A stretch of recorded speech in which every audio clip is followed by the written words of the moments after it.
de nyamitim yen ebi eno no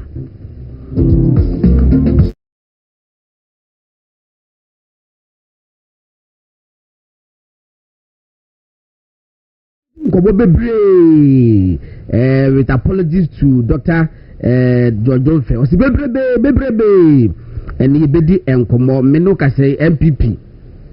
Ye ya ho boa say nyame adma 31st of January no ye ba kwoto aba ne ye yi flag bearer no Dr. Mahmoud Bamia born to across the country wo Eastern region intino kubon ekoso no ye be ko Eastern region akwakubusa ne ahwe reports na ekoso no enu akọ wokre empotem hall mo enu atis wokọ odan area hall mu nyina no intino ye bedi enkomo se etesei ewo hall man na other aspirants no so enemu omo so ekọ rounds akaka akrantino ye be hwesi di esitie bia minim se kasa no se ekoso se eba form anase stability enso no emumu so dia ene ibedi enkomo asenka krabi wo baabi a lawyer benti no we die me ko me Methodist ni ena me ko Roman Full School opokuware na ebra me opokuware no me na hufo me schoolmates ya no mu yenkramofo fasting dura na obo ye fasting dura na school no esa ma omo aduane no yenkasa chenchira omo mra mbi ni di emom na emom no omo so ye de moduane si ho na omo fasting ti era so mu didi ahomache no ahomache pa bonse alasa ne Yakubu mo straight away na omo ko dane ho no makodi di ahomache se 4 o'clock ko sesenyo omo wia na omato aso ifa do boko panis ye a sports wa emiketuru nyina no ne wo few Muslims bi omo a omo enimbo ba fasting period no mbesa ye fasting eso so no mbe yero ho abobo no bo say ye ni agi they will be cheering them on and then komo na ekoso no akodu Supreme Court makenkan kakra but me falisa mentia say because me lay person but me appeal to be a kramoni Christoni hwahwani there's strength in diversity there's strength in diversity and then my ekoso wo Nigeria no yeah northern part of Nigeria virtually babe no go area no e can be me atwene e be a boarding system e di ba yin and aboa atima prevent a lot of religious fundamentalism no intimacy asare for we are school e ka fozu mu school eya danya enye ni nyina de opre nyina na obenya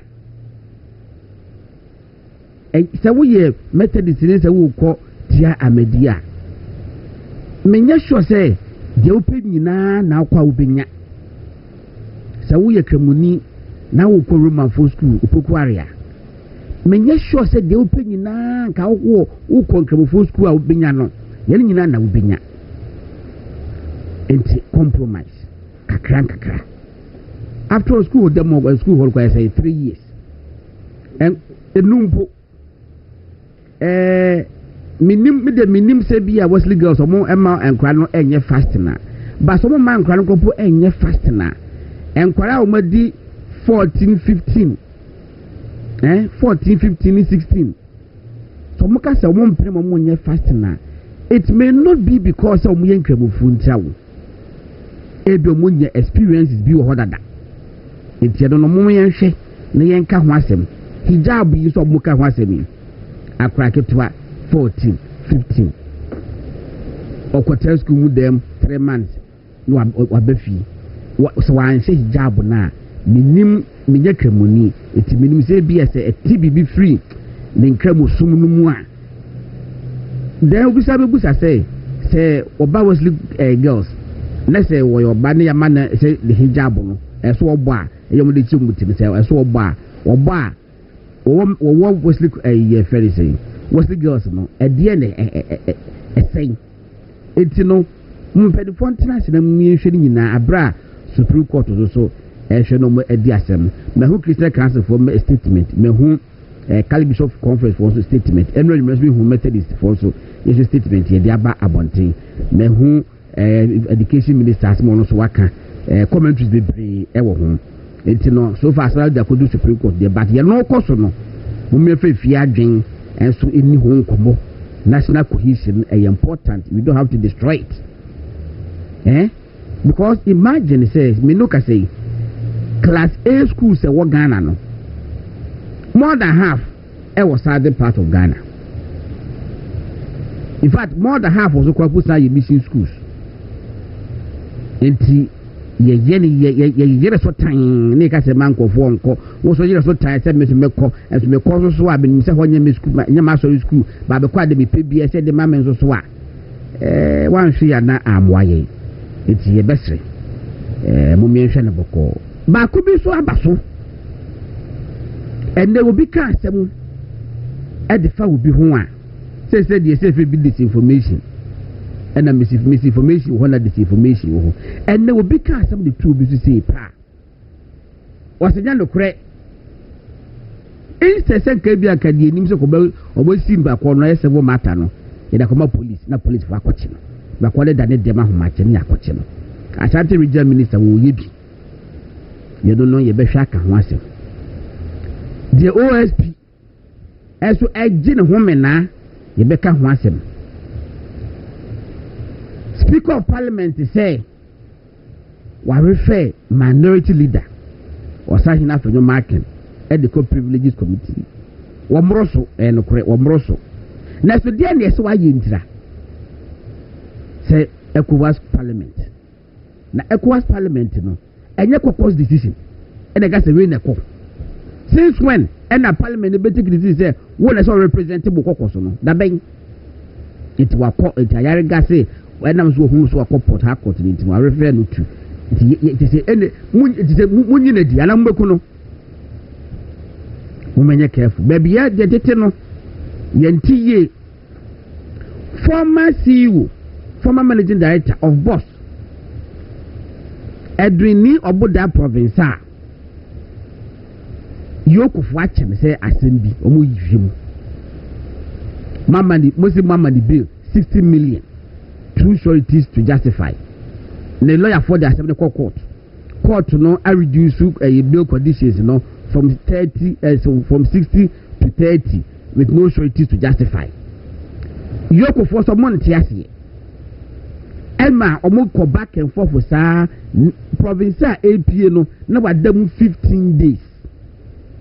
Hey, since when any bail conditions a year punishment? Now was Asare-Bediako the metia me nipo say pa me say no hu say we dance umpreko 630 million okofa okonya sa condition whether satisfied and Bediako na de we are privileged say one of the shining stars of the Peter where the parliament ninth I said ninth parliament one of the shining stars in fact here there's no doubt about it member of parliament from Asia South lawyer Kunipa waba better studio say never be enkomo yeah mini no just that school that ko na many issues kakra ho pokware wo se men nam kuma say hi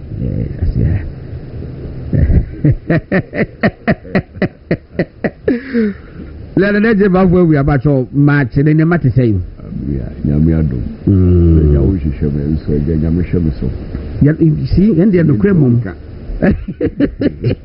yana asude na mo na dosun eti ya na jame pese me dem de beka ho won se mo kofo ne ba no mo anhumu a ya na omo de bufuo ko yeso de tie den a etimi fa beti no di nkomo kakra ntino na enura mpanifo bebre hu se o picture no flyer no so no omo se mo nka cho so mo pewasem omo se si de wusi eye argument no legal argument omo se eye mbinu se wo ye legal argument who say a legal argument that we are solid now the finish and so tato also there is any baby ewu intino almost like some to was Peter Bekan dia na o da bi na meka say perfect replacement yes yeah to Dr. Matupoku president and indeed Dr. Matuku Prempe so buy no.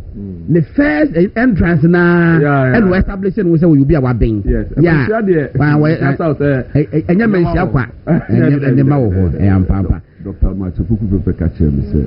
In parliamentar. Me sha se nkasante na ni to bi o mi. You are chairman no na musbi but utinkwa say we sha se kasa antemu no na kasa ho ti eto asomu ya na nkanye ekokoye sankofo ebia please understand akaya o se men kasa antemu ti afa mesika obedwo na fi parliament ai nyame na aye yes wase kasa ya mwakwaba wa wo ba alampa se me ka che wase mi wura ka che mi wura se me chia no kanka manko alampa de kanka manko me say somewhere last year before elections no and council friend me ma me computer tea ma me ko no office na yedi nkoma na ni nua baabi enso pese wo contest parliamentary elections na yedi ho nkoma na o se mem one me hwe kwa beti abɔ ne nua ba ma lady no so ba me tina se e plan bibia unfortunately we ani nkunim ba yedi nkoma no na dream also be contest men sia south oh yeah na dream also be contest men sia south and out of the blue bibi ba ya titi nkoma na I did a quite a woko and it was a sweet victory it was a sweet victory it always says to crew out the no yes China go say the mawo yes what we say you are say onipa ya atwede a onipa gina so focus ro okay na oboa wo bi no na wo nimbi ana wa na wo boa wo he said Joseph many nuanu mu ni se ono na ebe kwa akopɛ ama omonye bi adi wo da omo ekomde wo mo so ata se nti nipa wote ho a enwini bone ma nipa boa wo bia because bia nipa no wo boa no na e wa ho na wo boa so na emebi so popanyi bi okroma o preach message was be careful not to kill your Joseph. Be careful not to kill your Joseph. Okay. So I say, you know, the say uni ni power ho na so ohia mo bi eno le de le be pon ni mo abrabo mo a boa no yiem na boa no ya na wa na wo boa wo. I see. All right, enti Castle Peter Akwaba. Oh yeah yeah. Oh yeah. Me chia yes me chia for. Alaji way. Oba enche bi obedu. When I don't even muna ni me. Dabi what? And I don't even muna no MP ha me hunu nipa. Empini. Na Marcus wacho. Obeba. Ono ampa. Obeba. Eti ye ni enkomo. Castle we dey na enka topics no ho me ka bibi fa Asare schools in Semine and Kemofo school and Bissene Christophonia de no for me enam de mehu ewo schools bebre popo prempe ni adesene through schools no na ma yinya na mfufu bebre from other areas whether ethnicity or religion ya anya careful ni say ya nkan ya afogas Kemofo e be Kemofo school Methodist for be Methodist school Pentecost for be Pentecost school ya nhwe ne de papa mu aba o initial comment on ne say me da seminia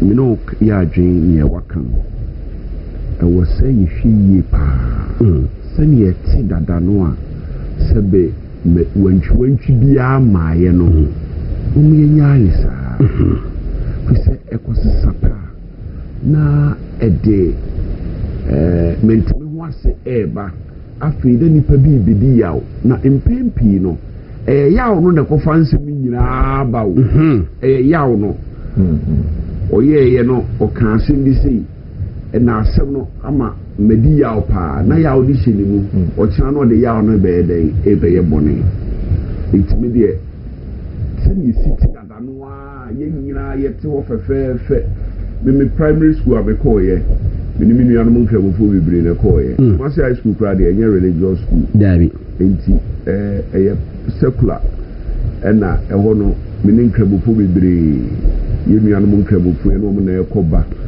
menhia south kra de ye de omo a menhia south de alaba asanwase abuabu obotwa aboabo ni asoanse atwa ho ahia nti ho sei no menhia de ensusu bia ni ye no nkramofo ntem ebi kura ne yenuanom Christopher kura ware awo bebre nti ye ho de ye normal pa mame so nti besre mpanyifo yenhwe kasa no ho ye enya afei ne ebe ye neema ede mpapa mu aba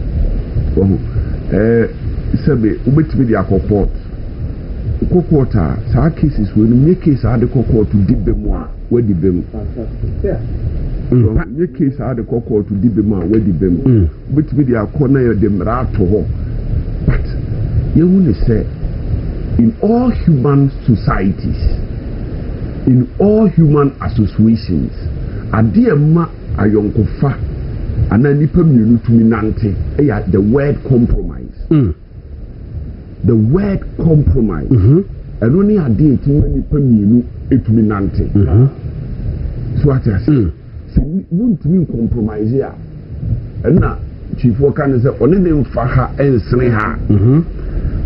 Onne no emfa ha enye den ensre ha se yantumi amfa ha ansre ha nipa mienu ntumi ntena da ewo baabia so etimi sremu wenye case out the court to dibemu a no wadibem fi say the cause should be a cause for the entirety of the society enti se wukọ na wudibemu a ubehu se it's against majority of the society.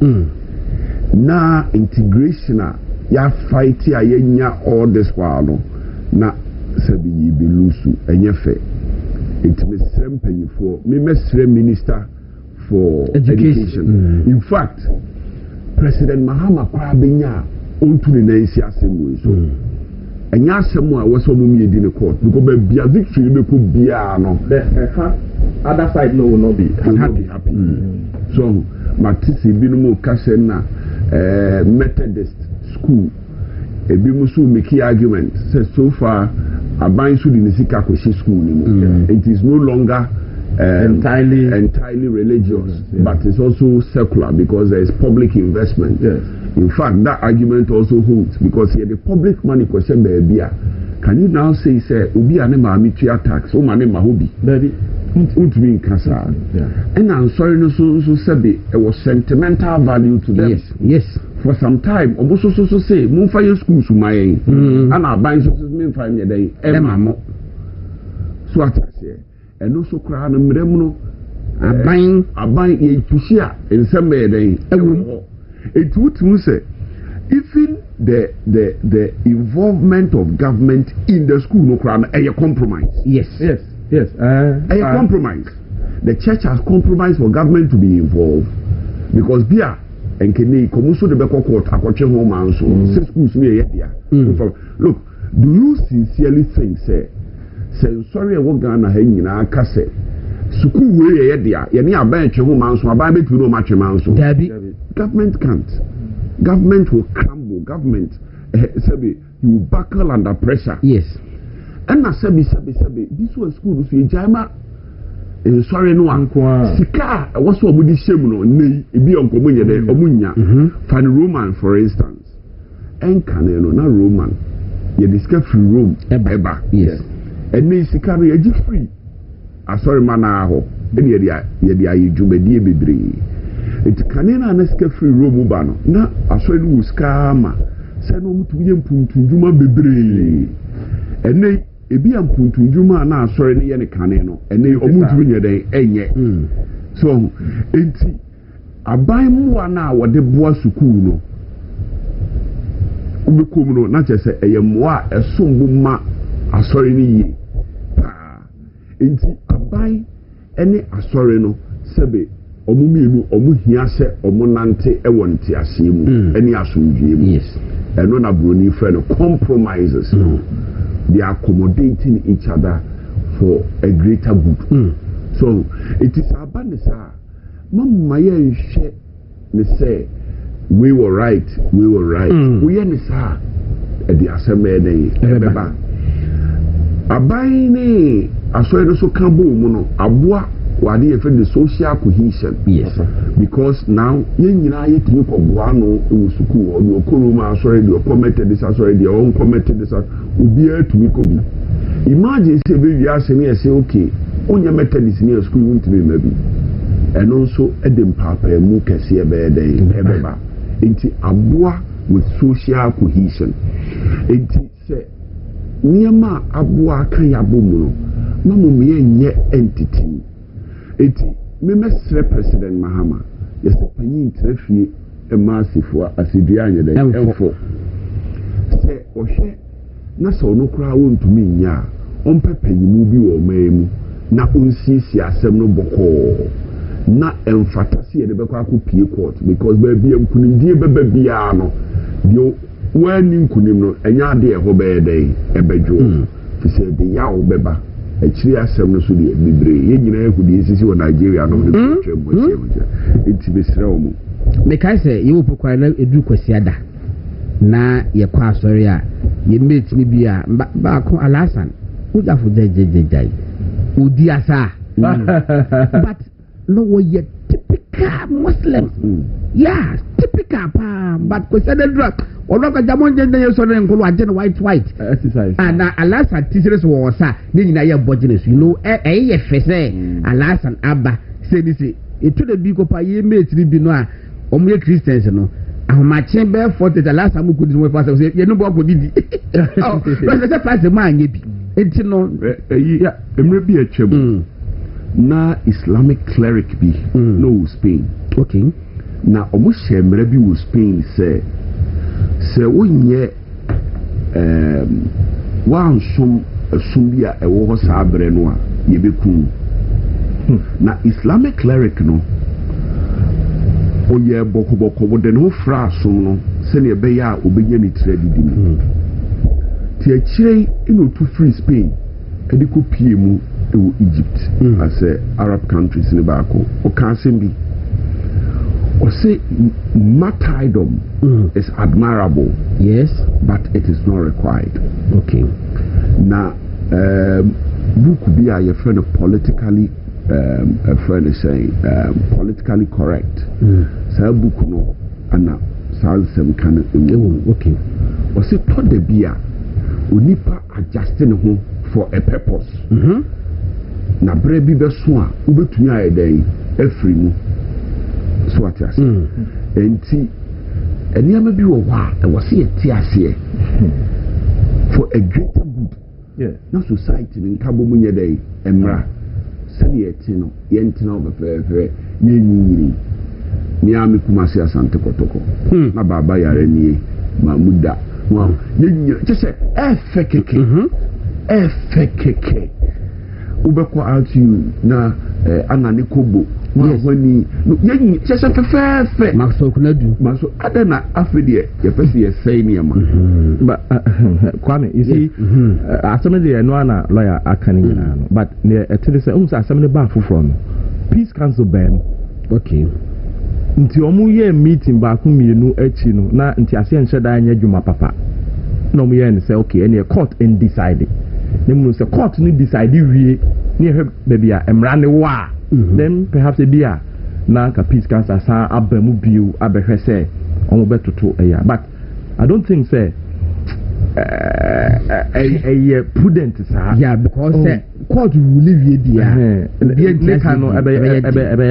but the example actually me tell omo kan ye achimota de no unta achimota magadi omo ko school na school ni so omo mpene because of the looks ni manoma me ade no omo court no ebu awie ye no omo chese settle asem no so the understanding is that okay setisa yefan court na court no undecided based on the court's ruling no na perhaps it be as a peace council o masa abamu biu abehwe say okay e a we kura wi ni nanso ni say enti no yempene so ma we enko mpene but say ebehia say the people if there's a way na minister no besa abam biu ama peace council sa akọ start bibisa anka beboa madam ba ko haya wuti fache me ni efra your friend Yazid Adam, very brilliant chap, one day sent me the neighbor was say I attended a secondary school belonging to we're Muslim to a Methodist church. During our time we were allowed to fast and pray. I think that sometimes it is the individual schools and their management that creates the problem and not an entirely religious tension. And they also can say to the Wesley girls I think the main dressing and yet a brown more some fancy. I'm dressing in the fasting the pet. Aye. So then I dress in hijab dressing the hair and no pet any more a how but dressing there. Na make na empany for any a home combo. I was a friend of it that was in my high movement television so program in the Bɛkyerɛ FM Golden Asare-Bediako Peter Nkuma deputy editor dispatch newspaper was said and an energy bafwa lawyer member of parliament for Manchester South as so Abba said my babidi enkobo cousin patrol leader is why ding sani beya patrol tifo bitumi atene mabi ahye no mame ka eniyama bi okay ya call parliament no we share the standing orders of parliament.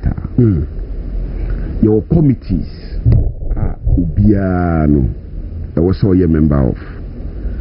We share Constitution of Ghana. No, was a parliament. You may be committees any day.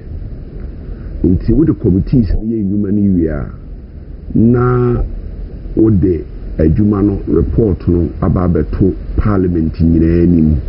Na parliament wa approve anasa wa approve so anu aboagu nti every member of parliament must belong to at least one committee nti your committees of parliament it be a regional groupings to say ECOWAS EU Pan-African Parliament me there na yewo say your parliament for the committee view of parliament no agree to the formula okay this share committees no okay na ya na ni jina edom dodo a party ni nyina ewo parliament na de agree to the friend of the formula no yes nti de mu akwa agree na formula no nti mu agree bi a committee no eye miensa yesi esan say majority no numbers ne do so nti ye ma majority ni mienu na minority no ye ma mo baako kwa na esie esi ho wie sei pa nipa majority ne do mo beko no eye omo ani decide e ana nipa minority no so do mo beko no omo ani decide enti minority no asese nipa omodo moko every committee okay and a minority no ede Yura Afenyo Markins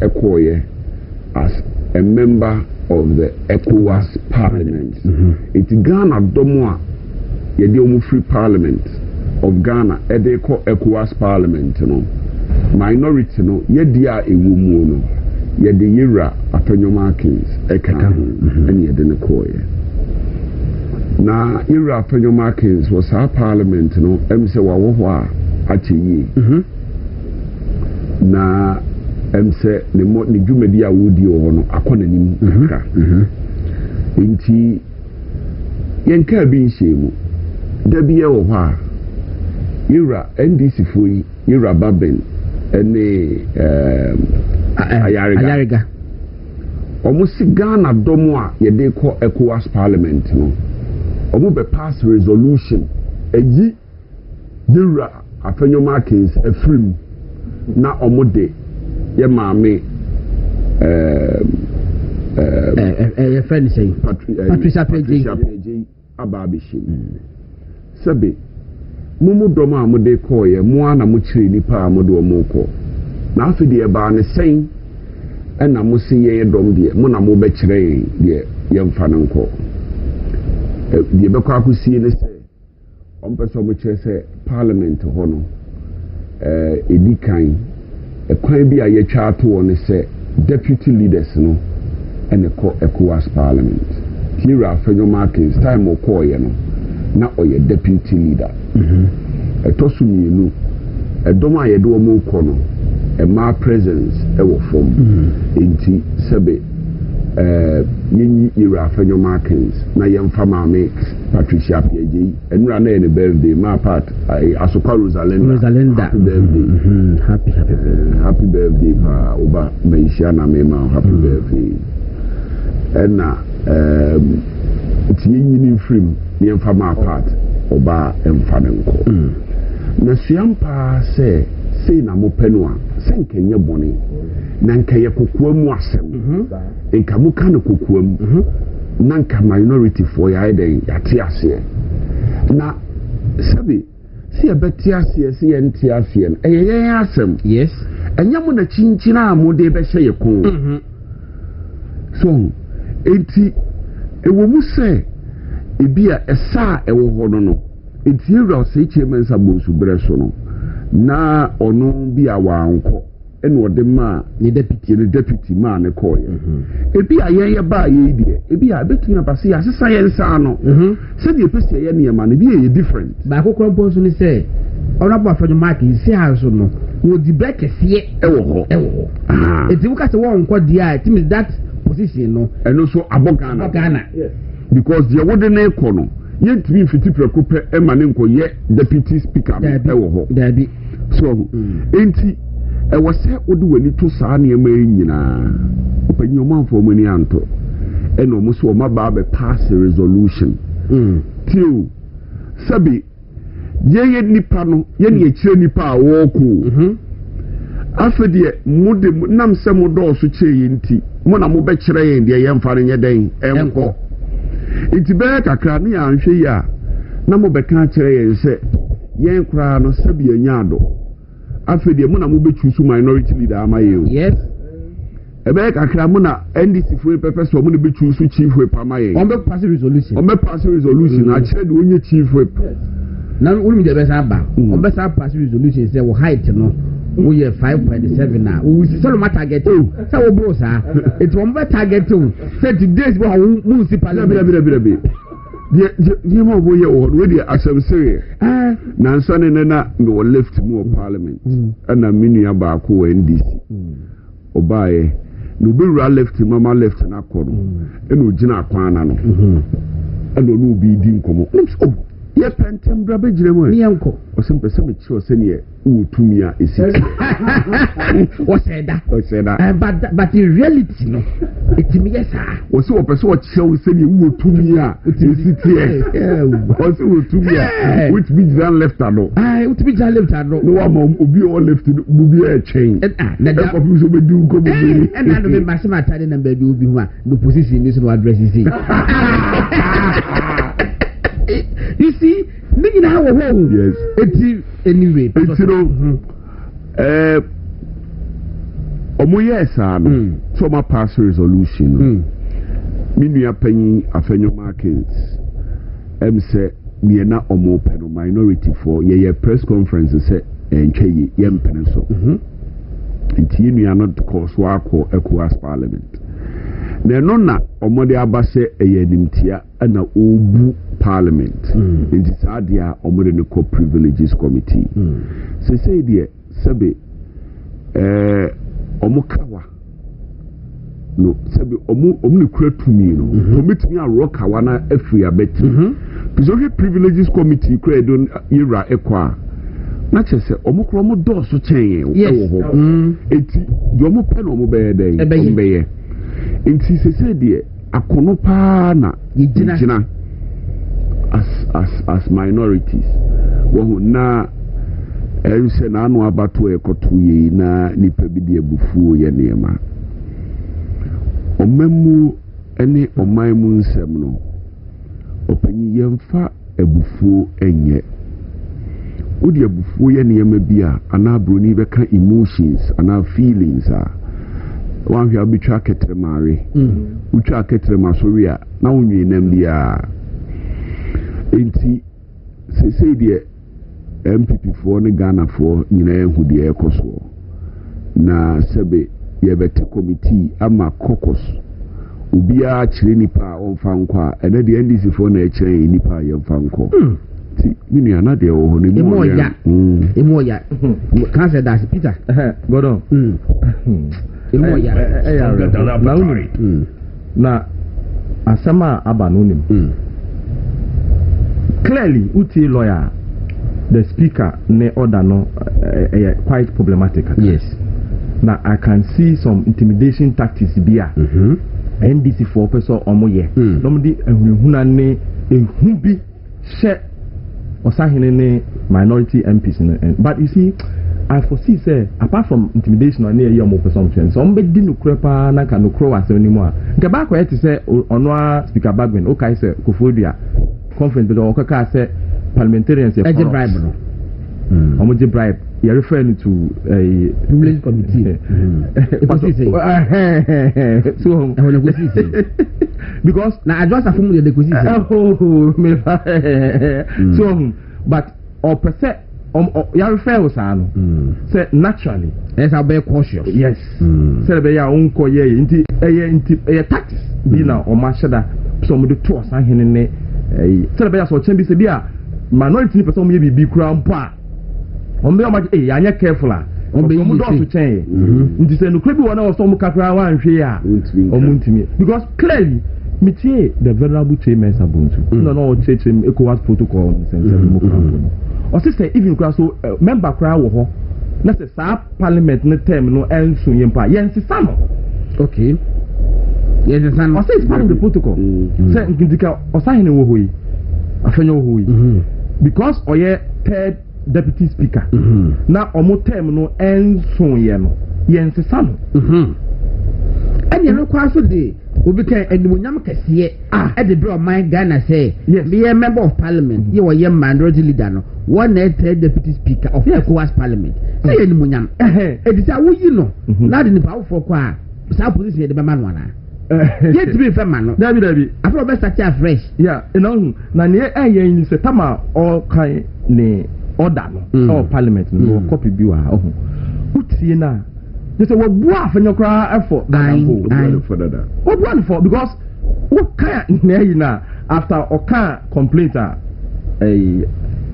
majority leader dey buy and on narrative no church resolution ne kire resolution ni tumi a ewo to wie ya oba ya no oba be wie no tie before be that ma me ko to ne tie okay point 23 ewo ni speech now okan ye dey ma order no o say honorable members having received the complaints, the standing orders, and the governing principles, till I am satisfied that the matter raised prima facie implicates the dignity and institutional integrity of this house. Pursuant to Order 34:1. He said, "What do you after the committee, tenase. No munkwaji enchechiremu. Efa compare ECOWAS protocols. No fanye hwehwemu entoto omo stand orders ni nyina anwie no. Owie na obere refer na committee nyanko nseminim no say ono speaker. Because I don't know this committee we are some the report in parliament of the whole. No be our debate na speaker a kire na dwen ewo ho. And na speaker ma direction say bia asem na committee ndi aba no etasuma na say entaso. But ono de asem na ekọ akoto committee no. Yeah, was other parliament I don't know. Also no you satisfied. Say paragraph 7 already 23. Now 21. 21 miss me 21 was say unlike other specific grounds of contempt set out in the standing orders, this category focuses not on the place where the act occurred, but on its effect. Conduct that conveys the impression that parliament decisions may be ignored without consequences qualify as an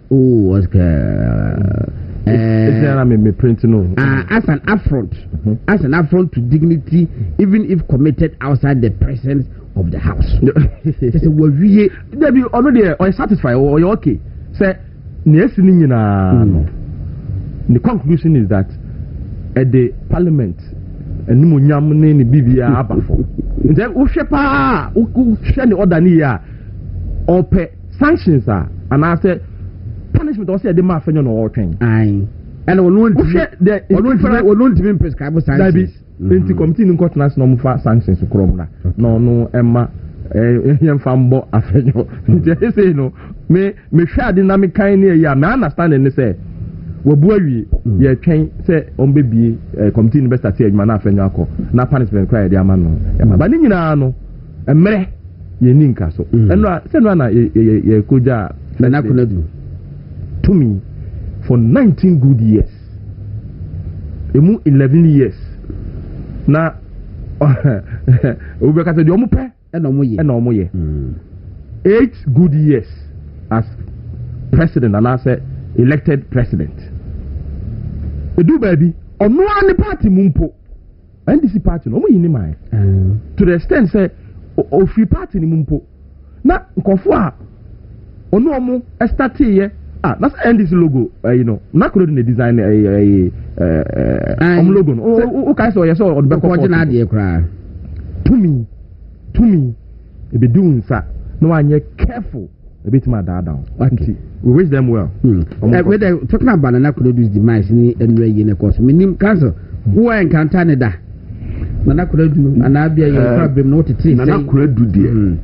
Sabe, you know, Anna, you who need you, my dear. I mean, Nana Kuredu born home modern, a fama, and some home. Say, ye canipa. Wa pushi pa mama ba manyo semu Ghana abako semu a emze na Kuredu udi ni fimu because upa for any call abanya echemu you hardly hear say no ba we minister oba we oba you hardly hear very influential government appointees yes in the past yes. But PNDC for Ibaye and Nana Kuredu Kobani ade nyina no utim se na afi wo piame and then the red beret for mu na enra na juna medwin ade bi ho ye kroma ensema bako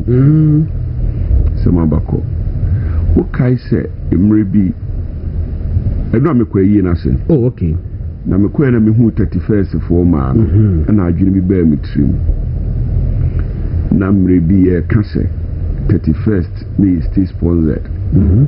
Sabe Ghana by Sika and at the 31st actually. Na NDC for no deny senior no credit. Omunya funding from donors, nomne grants, nomne idea. Okay. Until at 31st of the NDC for Rollins call. Chema Rollins no nearby Mubiwa na fe. I am ready.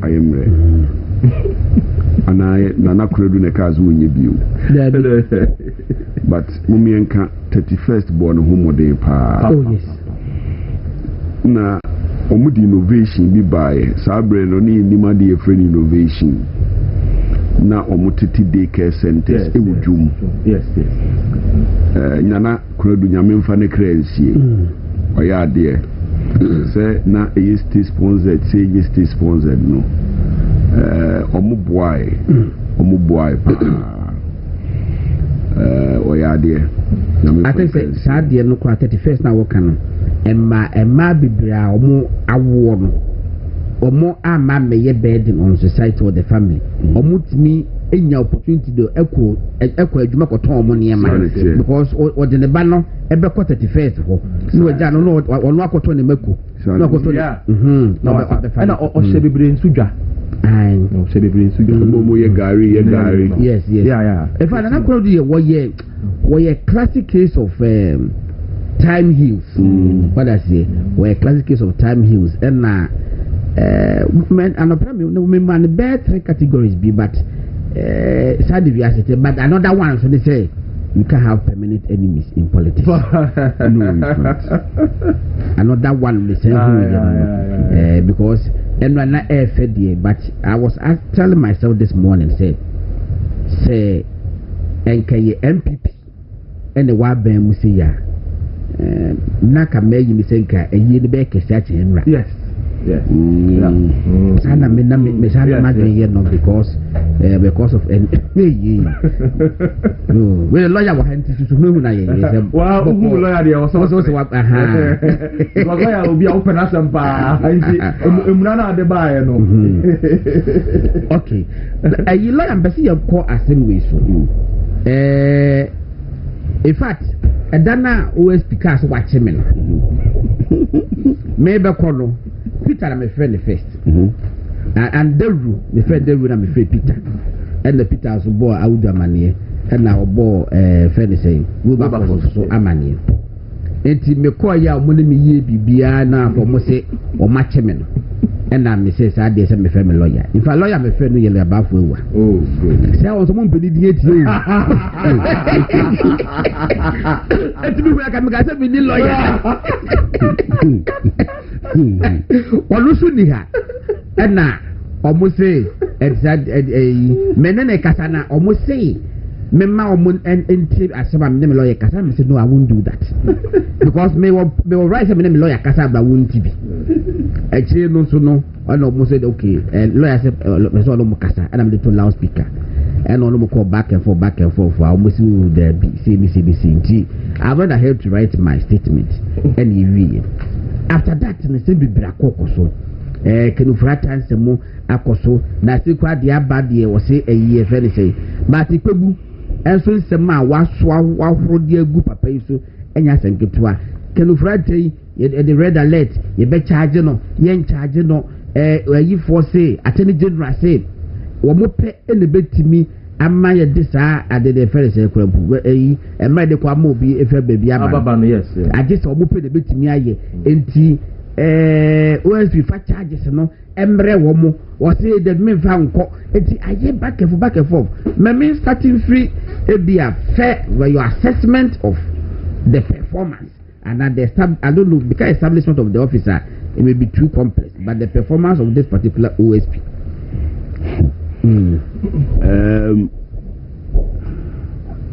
me dear madre ene insusie nyina ne se office no fa dear yes how you bio ye de yesi yemu no me suma kasi yemu no ene dem me makasi yemu no na unse to da bi asabi ene nipa akoye parliamentarian nti kasa na ese ohwe ni ye o kan ese o dwene hu mienu akoye public figure 3 sentence betima ba wani kra demo asemu a sabio obeka ne demo no ye nka na bonten nti ya na makasa no kan no ahwe ni ye miniano o mai tumia ye de manipa se onhwehwe asemu otumi ni patum etumi de ni ko gina court bo no kwadu enyo bia na yesi se tumi ne hye ne nsa on say o check the constitution of Ghana o freedom of movement ade etumi ti freedom of movement ne so the power of arrest by a state entity aye de se tumi na ide ahye ne nsa o check criminal offences and procedure act 30 no say to me o police for nsem wo share national security national intelligence and securities act no wo share to me a ye ama national intelligence bureau no kra no omudi to me so omudi chinipa just say they do it with the collaboration of the police it is what they say to me no ebema agency bia na ewose yehwe ni ye pa this all beti ku a your friend the office of the special prosecutor now the quantum kro bi abeto ano say onu na say to me no onfa meye adwuma na ewose uhwe ni ye pa fi say dikan wa hwe ya wa hankoye adwuma no a na chese to me no wa anfa anya adwuma utrisu anye ya tumi no de be ya adwuma ama ne ho so tumi no de be ya adwuma ayeden ama ne ho eno ne me one of the major reasons why sa office no na me feel say ini kwanse ye hyase and you see enye se ye ba mu na meka eye the position am hold it from day one etosumienu Ghana abakosemu the time ayenya special prosecutor yenya bi pay yenya bi pay ewi akire no ye de ketase hye ne proye ni dwirim ebo no enti abakosem kire yen say yenya abie no or the office ni ye adwuma ye dey ema ne ho so na o hye say ye wo new serious fraud office in a bay the economic and organized crime office Yoko organization yes a bay Yoko and you financial and intelligence center uhwe sa kuomienu we no na sebe enya ohodinfo bi and ye feel say sebe obebrewu enya ohodinfo bi ne ye feel say sebe obebrewu ana obebra corruption so enya something bi enya something enya Zuma Nelson eye ekuo ana eye adwuma na special prosecutor there eye something ohodinfo bi ne ye so obebrewu we say ya ekina no so mpafe na what we awudu ntiase aha de nyame awudu ntiase aha ono o se ekene mu o bi jeni mu awudu awudu sometimes we ma we use aha ma on train mo na next time we refia me tie na say o ye here na wa correct me na ma correct aha awudu yeah lawyer no bebrewu ono be so mpafe na what I say wo so bebrewu afede wo na on to fundaka hey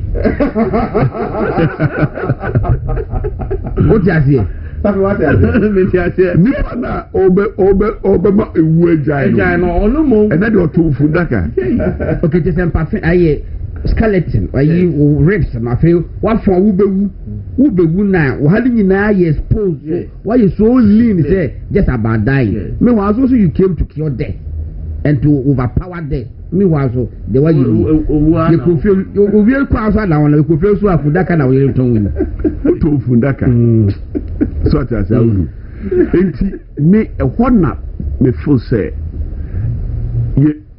and you see we should the current ude yemfa ukase so narrow it down to just the current special prosecutor sometimes you are a personal it one and say yeah me careful because ubia beja to say I was one of the first people in this current dispensation because our office ni ye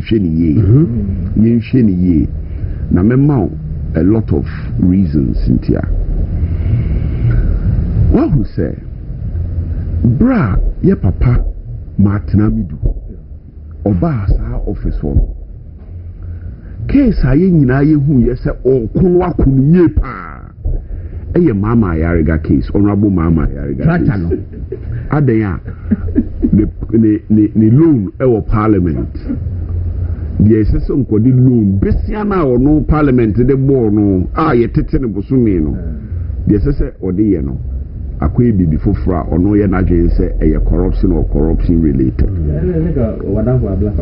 so entino eniema e wo se Ghana fo nya expect se bi ade office ne be kono enye no na omude ye den eko and now no share World Bank report, IMF report on the officer was one. There are no standards a office where a check cases cry or more than a juma and as a time crowd cases near the air court. That is a major red flag. Corruption in the office is a major red flag of corruption in that office. Major red flag because I then decide on time I'm a person with case in the court. Case you I'm a person medical. Any case crab in person with the bed medical. Na dear never magana macra who say case now I'm person with the becono. Qua I'm person with the becon a yardin papa be the tech in tia. The yes sebe me the yebi before from. Father, your mammy Cecilia da Parkis. da bia me ka se ye krom ha no ade esi 1979 81 no em se ye refi na ye nsua ne ma bebre so anye den emfri ya hwe ya ye bekum nipa ansa na ye hu se nipa ni di bem na ye nyina ye no ye ho opempanyfo se ukọ police station ne se ukoye complain atia minua godon a uduru ho a police ni bi on call law school da wo ba uka wasem ni nyina kire no kakra na wasua no otimi ka to se case we criminal case otimi ka to se case we de yemfa ma police station it is spending 158 million cedis a year on an office offered the office of the special prosecutor. Now we lawyer for a kukudam egusa office wo na omo ye adwuma.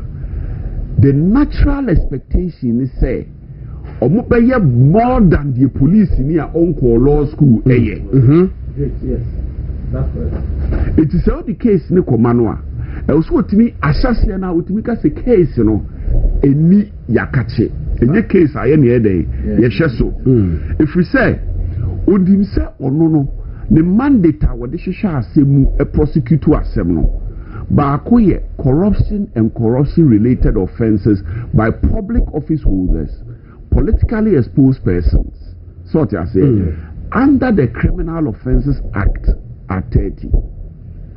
Corruption and corruption related offenses by public office holders, politically exposed persons under any other law. And now say breach of the Public Procurement Act. Yeah. Now so we the catcher will say sebe no bisika shenem paase. Ena nipa nimkwala ebi ono motie akwa akuwia. Me pa cho ati ase. Enti wakwa report wo muti case ni wo court sebe fa ne se eye corruption kra na bibi no ye a eho na nimu wo na no unnim kwan kro fa so ye de enya sika no it will to be jump to the conclusion say a breach of Public Procurement Act and as a corruption or corruption related offense under Act 30 Act 29 and as any other law. Enti bia ubeka se bia omo betumi ahwehwe sansem ye police anase yoko anase FIC so we should be to say the anti-money laundering laws of Ghana openyi munya abotre na munhim ehu papa anti-money laundering law anti-money laundering law anti-money laundering law no ye de bowa ye de sakwa adu no bowa wo na wuko prove se sika no sika no wa enya kro no kwan so na anya sika no it is a reverse enya money laundering enya process of money laundering and crime you have to prove enya stealing the burden is on you to show where you got the money from to show say it is from a legitimate source nya butera mu ready sa law no yes and untina nkrofo ka say ye hia lifestyle audit laws no me ade na metia and now no me chirechire mu na nkrofo say lawyer baafo of corruption so untina wo kasa wo munim lawyer me ka say ehu no ida me ka say because facha me pa facha me srem I'm hoping say it will not disturb your thoughts na papa bi o vinsa man de broso and wonya yare and na yedna ko hospital enti de bia no muka chen say papa ade wanya ya ebe hawo de bia ba hospital man e be do bad mission ya de ade o yosimate 2 weeks no ejai wasadi simusiam enti one day na ne manaka chep doctor dey say won ka di bia be papa ni hu no mu se papa no wo pema kakra enti kazuti to ko hospital man doctor ka chen say opanyini ade wi ya wuyi wa ye careful ko mpa acha busumi mienu ebetimi ekumu bema was kai ene yare na ehu was yare na eti wajai ade na ye wajai de se bekunu de se amfa no ho ba se bekunu something de was ye de yare no ehu eti anti money laundering law de as was say no reverse that's right ene ehu pa ehu anti money laundering law so very, very dangerous. Wow. Miss Wood Munya Peter Soto. Would Munya would say that Concains Amrano. And also a day, financial and intelligence of center no between the aye juma and a yoko so between the aye juma lawyer men tiase o anti-money laundering law could some can say reverse say now say obi person suspect say why a bibia or no never prove say why the money now charge you yes now where the mere thought to say what who property be then what conclude say a act of parliament. Is it Kotobo ready? Kotobo ready. Kotobo ready. You got no money and I bear suspect you. I know me say ready you. And I'm before the coma alarm pine. Before the coma alarm pine. Alarm point, mommy say, what no came. Me came before the man on the alarm pine. What's it? I'm Rabani. Alarm point, I'm Rabani.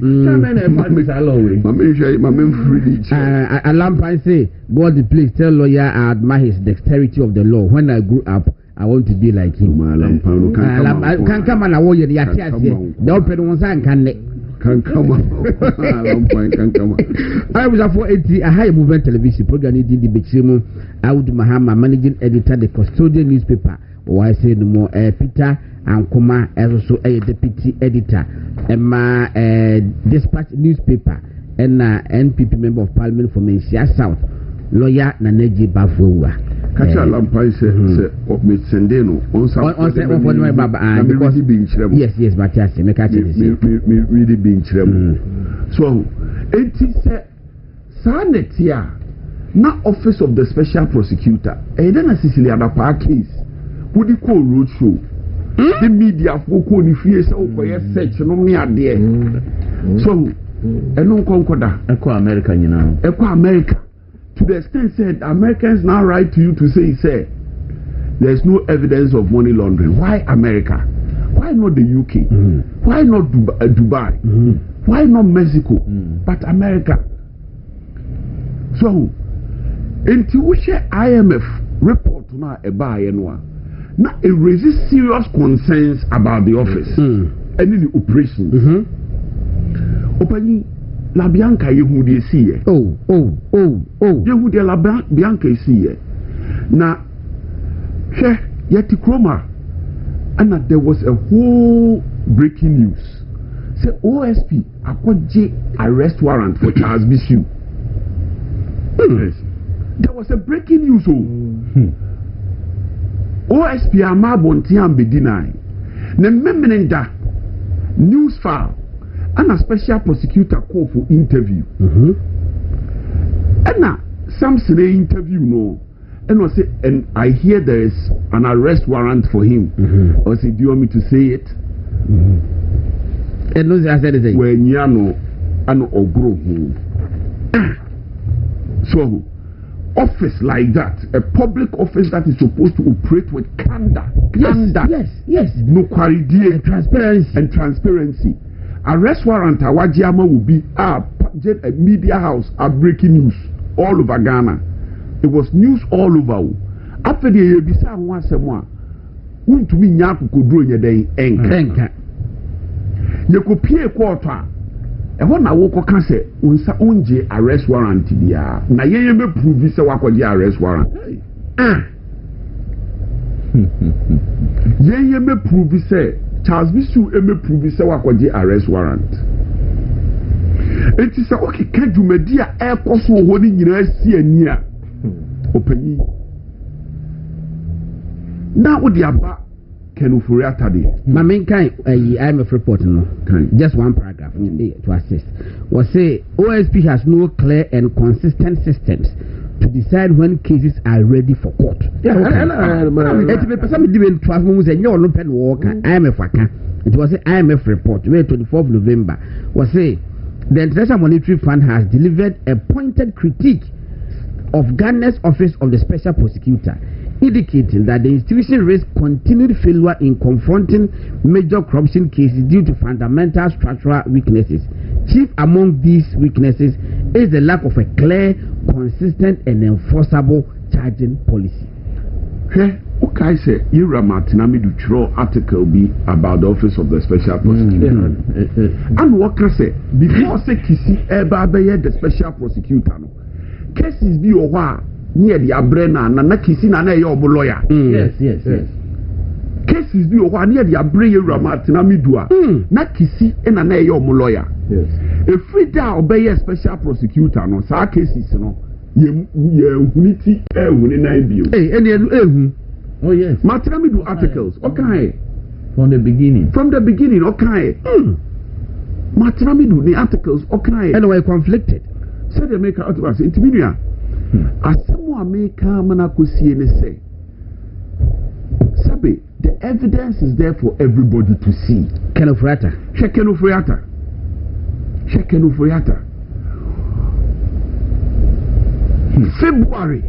February of this year, NYA press conference. Can some be brave? And you move about Montaigne say, so we see Papa no who in a sword dear. Funny court. The confosi I will need her better than a court. Now, young Kufobi will media more, said you normally did you, ma. And the Constitution is clear. Says a wobo be called do nani pan unya no fan court, out me a day, a coco. 80 Omoko, basic February, one court. After the woman wako ready, wako search waha. Dear na woshe breaches of the Public Procurement Act. The breaches of the Public Procurement Act and only raid baby.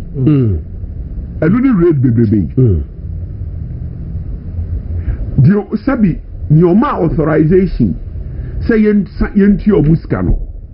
And only raid omo office. And only raid. I mean, sabi. Drug lords cry radio mufisa. Debbie. So, Pennyfo, after Bɛkyerɛ, Ekudura, was a kind of Riata Cocran, or Cassis state agencies being a day M1, and no Oman to me a day Am1, Amo Manchino. Wunu Pensiano, in Sodi Bissi Winchaya, who's really free baby. Said it's Winchana have a fan one. Or the power of arrest. What would say police need? To me, a police for war under the Criminal Offences and Procedure Act 30, also will be. It's the police to meet a Genenipa, a Chihuahua, also to me a day, a year. Now, one cassa we hear Utu to me so chinipa. Uko through me say, or more than Chubi. It is all the cassa, say Uko car say Ubi Mwau. Ne chicken of Furiata and away Yamwa, Frisena and Nado Danko Kufuado, and was soon a new Yanoa. Sabinano crew, and trop. In fact, Sicilia da part-time, you know, she crata with Nanado Chiromano, because a Sebi will be a watcher on the door for crata. My dear, last paragraph. And not show Nanado, Sebi Sicilia da part down and Akumaho. And so, went to me Uncle Chino. Went to me and quite said to you, it's not just said your walk canoe, a fucking for Yata say, not Nidian the Wab Muntina went to me and channel, 9 day, Nidia Kurawachino. Charles Bissu, not or yet the regional secretary of our party for Western region. That's true, yeah. Opesa Wushana watching on one as open natural, Ubika as a mention. And yana nado dankwa Akufuado abain so and Kisima Yurajo Mahama clearance on the Airbus scandal just before elections. It's not just said here or what's now radio so kind nano crabia ye day after the Yakobane say it is Mukra say one fat request for stop Ankoto airport. It's now what cast we yam one. Why not watch on the crater? I say, and our phone call now, yeah. Mami chimajin kubi so. Office of the Special Prosecutor no. Or your Attorney General Moon Fempadio. Or Ninu. Attorney General no Fempadia. In fact, some of us hold the view say a unconstitutional. The office itself. A unconstitutional. Obi the court ma. A young court, particularly the power to prosecute. You feel say to some extent, but there's some school of thought says so we share the wording of the act no. We share the wording of the act no, on the power to prosecute no. Yes. It makes it a bit safe, debatable. But you shall deal. And now we are also open extradition of Kenu Furiata. Wouldn't be your chocrat Chief of Staff. Chief of Staff in your day. Chief of Staff in your day. Now only Attorney General office.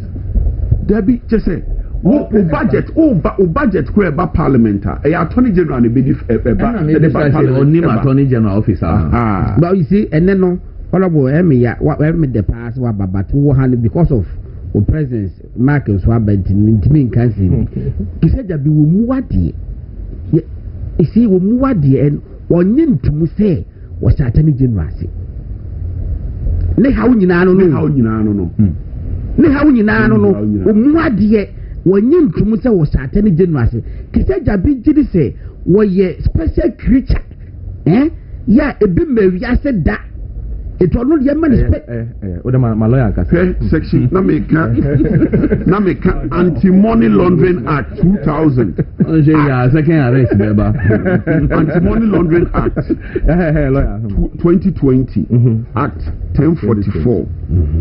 Section 55. The High Court shall have jurisdiction over the trial of an offense under this act. In a trial for an offense under this act, offense under the Anti-Money Laundering Act, Act 1044, an accused person may be presumed to have unlawfully acquired property in the absence of evidence to the contrary. If that accused person is in possession of a property which the accused person cannot account for and which is disproportionate to the known source of income of the accused person, or had at the time of the alleged offense obtained access to a property which the accused person cannot satisfactorily account for. One now Bɛkyerɛ baby onya property.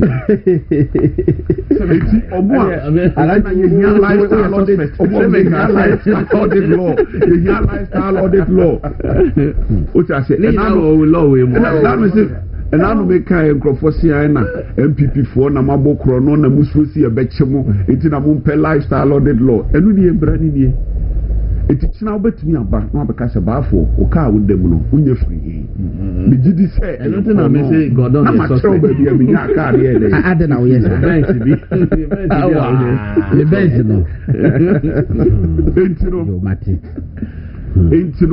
media. With the Office of the Special Prosecutor, you medie a ton senior. We feel say a brass on our office, no, you feel you. Near Guno. Sabio, all over the world, what a special prosecutor is for a limited period. Obabeya assignment, we are now a call. America pan the taxes our offices. To a muti we are. No be na juma we are no eden opo but emeyafibo emani mejina kruntia ehunu na nkwala enam tumi owonti yeban mu ayewei emani nye obi adwen da say until the Office of the Special Prosecutor ni enku keta se che one say you read the law enkofo bebre nim se bibi saa ho ento obo se ehia lifestyle audit MPP no etoda bi ani e refi niam bi etia na amaye feel say niam bi ni ehia Shraj Commission for Human Rights and Administrative Justice at the height of the President Rawlings's administration time anani hu pa no bi aso no Shraj was investigating members of the PND and Emil Short, yes. and no short no create through nam enye press conference o and so the necessary way no dey in fact PV were being yes now would PV were being your case o many no I think in 1995 yes 1995 sir a dime bi no I said you say when the baby di na somewhere 2009 ho no and na e ho asem bai Brunina na dan were Italian e dan no me bia wo na wo free mu afi PV obese dan in India enti no whole man na me hu ade na ba madwim na me ka che Abdul Malik Kokuba ko se ko asem se whole man wura dem or far reports near just said, dear, if you say what can a contradiction. Sorry, and yes, I did so the move. And I think it was a walk as a mado. But what man who put for be befriend me, and then CP or been was in an that video. Who was the answer? Yes, 95. You can't say people will be about people will be 95. Yes, we're Prime Minister. On a Rollins call, on the President Rollins call France. President Rollins to be Kasasa was PV. Is it not true? Yeah, I don't know so come. It's true. For France be. And you know, dear woman, so Shraj, I cook it as okay, even President Mills crab by British company. A friend say. Baba Kamara, no sense. A copy of Shraj. Any Dr. Sipayanki Musa, I just Sipayanki. Na Usha Abajaro. Usha. Esan say Shraj what that track record doing to know. Asamna ba obusro. Na the say so omoye no, omaye. Omosi can etwa bia because there is that institutional track record. And emfa hu ne de oho. Untini di impo. So na ya no ya na ye pe enya Amajaro a British company bi ayi Meben Johnson oh you know ya ma ye pe barima bi ahodinfo bi a obe kikikiki ukrom so what I say anope ma minche me aminu apanyi commander Kofi Buache ya na uze ya na sa nipa bi sa na ya na Ghana for pe ba ye no police no ye penipa bi ukrom a de ho den no hey okum kom democracy no enya sa na ye chechire no eya abotre na the build institutions near den eko fi so ohodefo no se china oni ho a ohodefo no oni ho china sabi why the be say adwuma no yes and I know say ye papa Kwesi Pratt was so afe dampare Sunday and on the kind yes what the kind they say artworks and flyers na ya na a bit suspect na senka institution no ye building ya with or without dampare send your police let here no sa na be den ebetie but it's as one building institution into a call you know who say assistant for the better me can some keke say better say better enya no kra wo bia for the better say better and the enya no say better the ICC wa Ghana lawyer wa the no kra I would say better say better yeah to say the institution is not what it used to be okay say better say you but yen can sa intimidua me dey masemo ba wi the make man akusini say evidence really clear on the office of the special prosecutor se Ghana for because so ama to bibisa awo ho a ewo yensem but here no need this is the view we have taken yes say that office needs a serious second look yes we go no na uko UK no ma ye the National Crime Agency no me ade you bet me to such offices to fight corruption Mamin kaba ku na me fentwam Ghana your budget cycle once you read the budget your appropriation act you are public office holders e for na omo procurement ni nyina si we bibia afi na the auditor general e ba be audit yes to auditor general ba e ho no be ma wahu se procurement bi amoye no ankoye meboa yes sir expenditure bi amoye no amfa kwe meboa it is all special prosecutor say omna mehye procurement breaches mu by public office holders any politically exposed persons are he necessary. Of course, Auditor General's report. Mumisa Yerakisia Jabin, and the Office of the Special Prosecutor say, the update Ben or the bar express for the almost 5 years now. What's na office for? Or the Auditor General report na nantida. What for you, Juma? It will be who no say teacher phobia, payroll audit. It's a Juba nice office no ocean and casano. On share our low hanging fruits. Low hanging fruit because we know anything. And now report about Parliament. Budget about Parliament. Yes, it was acquire corruption risk assessment.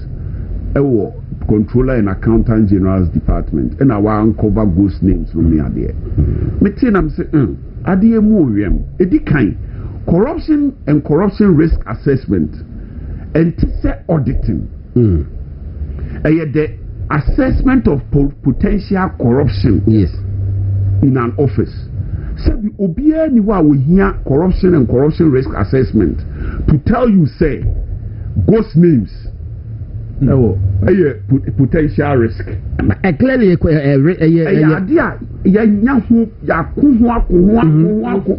old story. Clear and when a man software it is if it is taking the office of the special prosecutor to tell us this, then it means that software now the baby no question marks here then. It's our office of the audit controller and accountant general department. I hope crowd no sense and here then.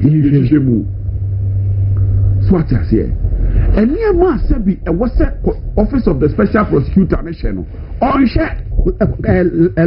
One quick question. I mean, yes, sir. Na se obohu se na waye bibi mark shot bi ye che obi ko holuma na ya mewa gina ho na ya twere wudin wo me fa se placard so se the back shot na yesi sing na me de down bachim dis ombu mensa emrem wo mremu emremu be ne wo minim baby kra wakusua sa na ema na oyeye yesa grandstanding so opanyi saa nneɛma wei nyinaa no Personally, when they are should see prisoners and I say, oh, much where you be a man, or you know, over me, I have found this week. Son or you know. You say, you do picture, yeah, now, would you know what you say, wow, kita udi, Mamika se bichram, Mamika se bichram. Na dicham swabonte so. Na maame bi woni afere konfo ye nyako na konfo ye nyako na ni edi obi asuro no enti obi asuro se ode na sembe kono so enti obi hurahura konfo ye nyako odi agro no be ko agu anu ase wa abonti o enti we de mesremu do pe bia ye dai fama no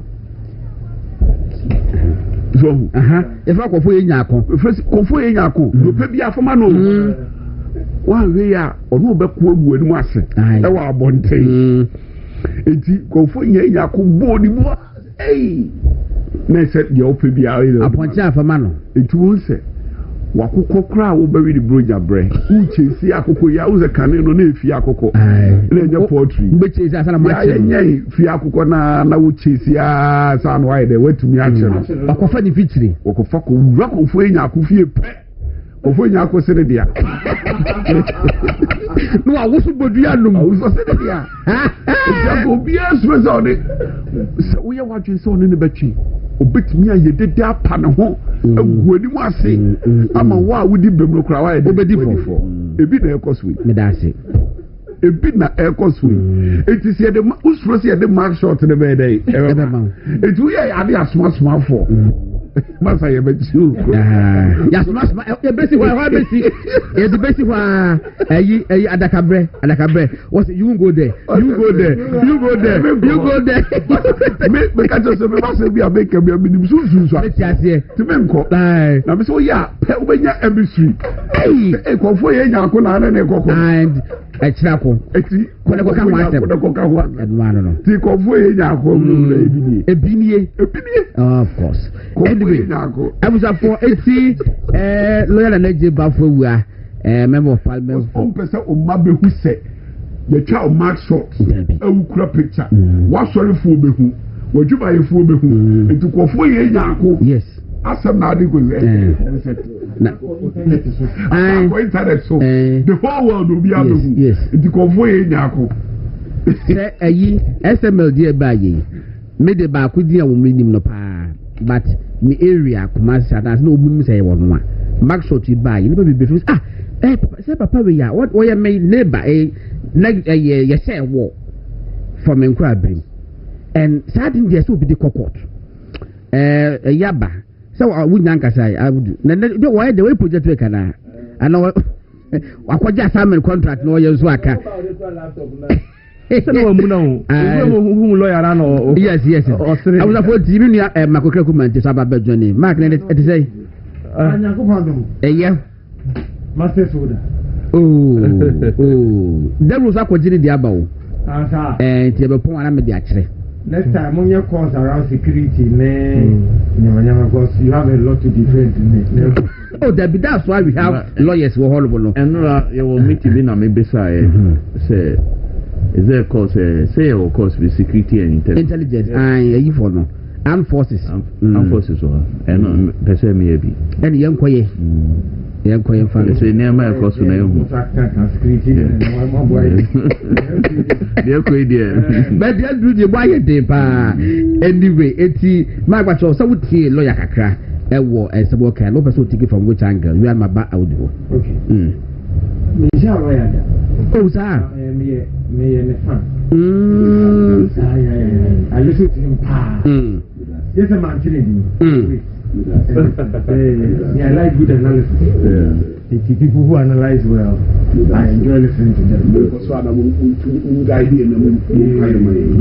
And the prices were some as usual. Good analysis. Now, jump to what in it? That Minantin can be. I mean, said, I know. The baby one more for your farm go home. Will be our levels. I can't say this because I can say. John to Adi. Oh, Isa from Kumasi. Oh, what about you, me say? O party have power and tea. Opposition can never come. Then you are joking. Now, 20 people say, if they get carried away, say, one by 10 workers, you make us 20 years, whatever years, we should know that a 8-year cycle maximum. So the MPP is losing its boots. It's I'm saying, which is rich. A few weeks ago, and the MPP for say, if I say 2028, we are not coming back to power. And I said, Ben all Malbeka, I can take it in good faith. Because Ubaya Juma said the Bayas asked them now what can by young penny, and I go on to Urias. It's was I think the ID got in okay. This is the I'm a chicken, call the ND. I know enemy who is. 3 weeks here now. Every Asare-Bediako. And they said, yeah, two teams to win as a dead. Asare-Bediako. I'm happy. Both teams to win. I'm happy you don't say MVP in you. Now, officially say, the never power. A relative name done it on him. It's the Ubaka lawyer, yes. Before that, let me touch on this quickly, then we can go. Okay. They say, younger ones, you know, say, one more time, I'm going to take my friend music at home. I say, you guys, you seem to get something wrong. Why are you not celebrating Jimmy Cliff? From Omaka Ganani. I'm crying. No kind of only you can be cast. I'm say, I'm Jimmy Cliff.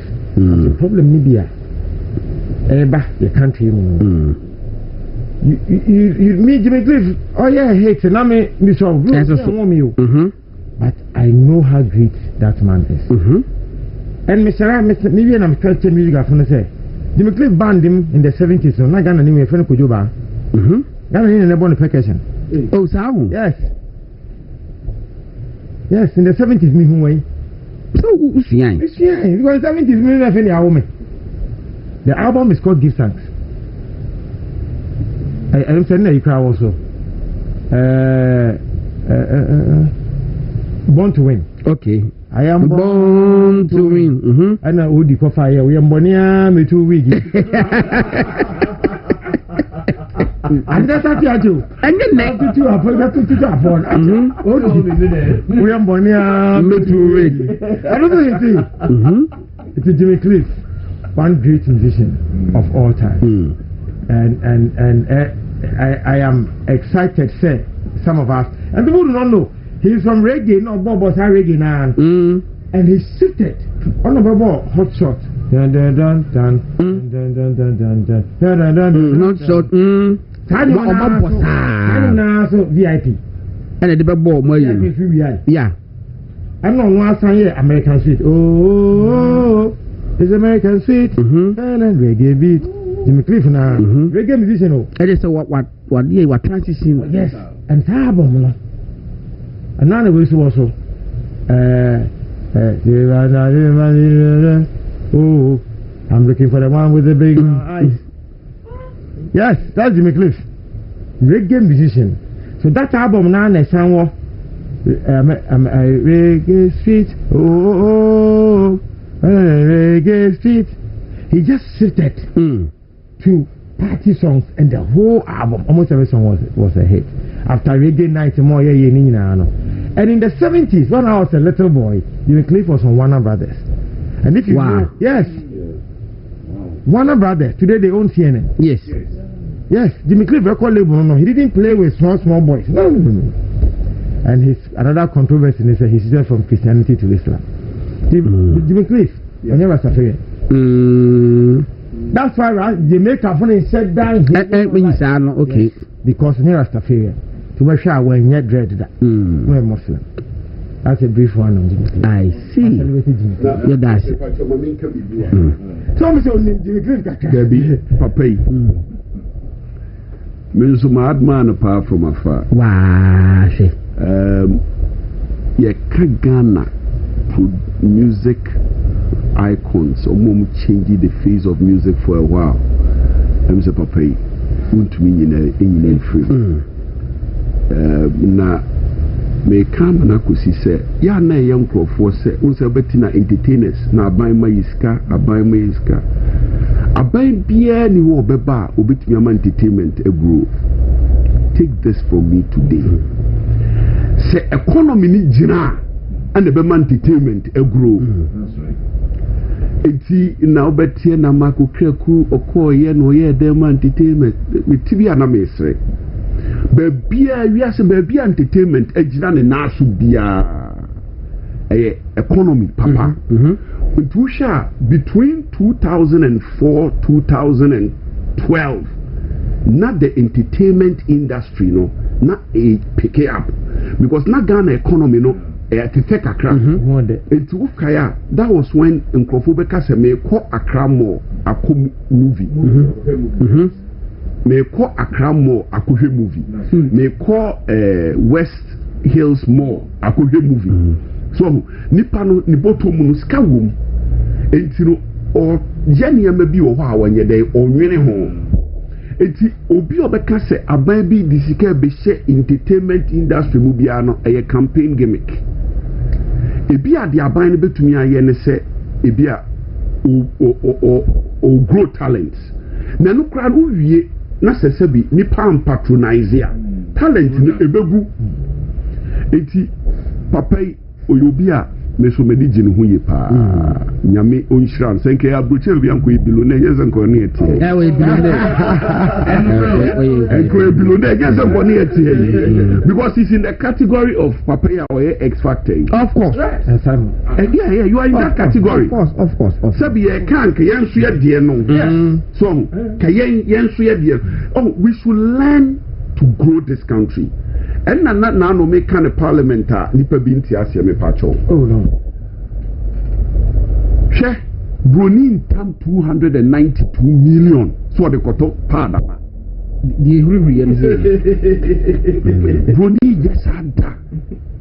broni economy air struggle on for 13 billion say or the koto aircraft aba onya sada or the bevra economy ni mu na ubewu se sika no cycles through the banking system na businessmen anya be invested na ewo na economy ni booming etubon se obi nso de ne se entertainment no ye den ope na odini sika akura entertainment ni mu etubon se nipa bi entertainment no so aye millionaire no no so de sika no so aye bibi foforo te se de Jay-Z no eyeye no sana etie so enti mumma ya ni nko economy no ho aban expenditure mumma ne de ehia yen no mo tena wo ma aban nkase ana GDP ye ana inflation ye ana exchange rate abafom dabi de e won sunsuanso ye aban no expenditure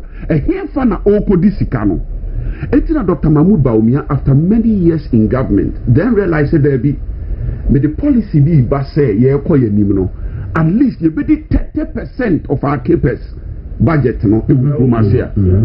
That is the changing, the game changer. Iti papai you be a see so ni muye. Ewa abrochi anko e billionaire. Obeye. Bebre ebi o ha o wa pejo omo, wa ma omo agidi.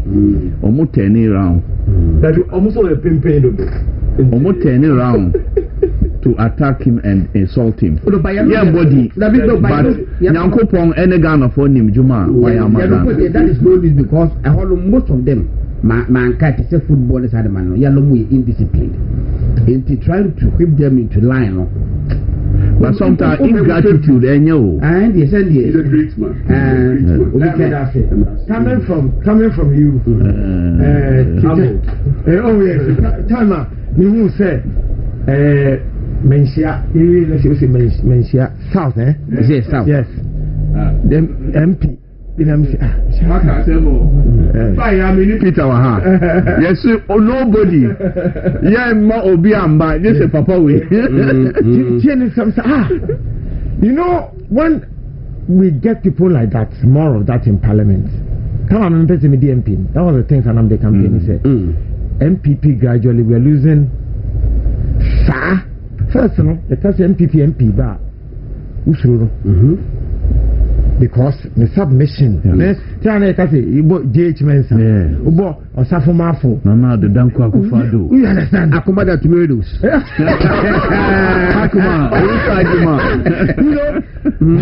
you know, some of the people kind of carry. Because we escape waffle.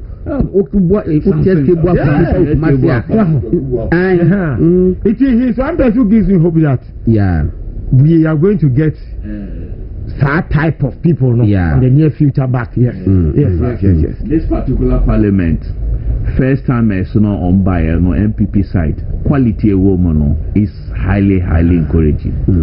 Quality of debate. Obia sorry so agasa. Enya ya no mo a. Emready ho. Ubeko OSP straight and okay, no matter to yes, sometimes you see. Gordon, topic now. Also, but you answer the fire. Next week and next 2 weeks, remember, there's something I want to touch on when it comes to tourism. Okay. One day, I said I have a presentation on it. I have number next to give it to my. It's in the mouth, of course. What time? Of course, who the funeral tourism back at home.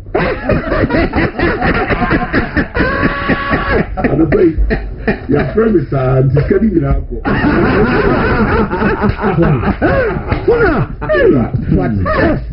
Funeral. Go on, brah. The time say tourism as a game changer. Yes. The only yes, tourism as a game changer. And we are going to tell the whole Ghana why every minister must have a target in tourism. Yes, every minister must have a target. You should tell president what you will do for tourism because India is in health tourism, Turkey is in health tourism, UK they are doing educational tourism. Country Bia identifies something. Why should some of the ministry say that we spend? As one now can. The ministry says we spend, but we don't export. Every ministry must export. Ministry of Education must give us target. How many people they want to bring to Ghana and we take foreign money from? That's right. Agric, export, one quarter way you down. Every ministry must be a profit-making ministry. Some spend. Ministry of Tourism, we are third. GDP, we contribute, and we take the least. You see? The money we give to government, when they send the money again, they give us the least. I didn't remember our profits and I that tell them. What Sanchez can you be my own some discussion? I mean, more profits, but you give him list. How does he grow? Now we spend the things we actually spend, and one in your carcassy, energy, agric, education. They should begin to give us profit. If we are the politics who the power said the message were lecturer. Was says a lawyer call other media outlets, especially when we come for now, Utieno, Yano Penasem. But Yano Bussas, the Bello bit my bahana, and that lawyer Sabana was saying, was say there was a my message for him has skyrocketed. No, he's good. And I told you, I thought to be what baby or Beko, but yeah, Messania, I read you say, men friend and Sana will rested you, but one who are not Miss my elite. Around this time, he should say, "Oh yeah, not news." And that's about local friend say city. I'm in Shilo City. That city. By the time you follow to go up, Yanko Martin Pim. Go on. If you ask me, lawyer Akamus, and because he is a lawyer. Detail of Beko and me, I'm still a student. Okay. Now, Adia Mabihu from a layman, I call myself a toddler in politics. They say, I have learnt that we must be careful with campaign promises.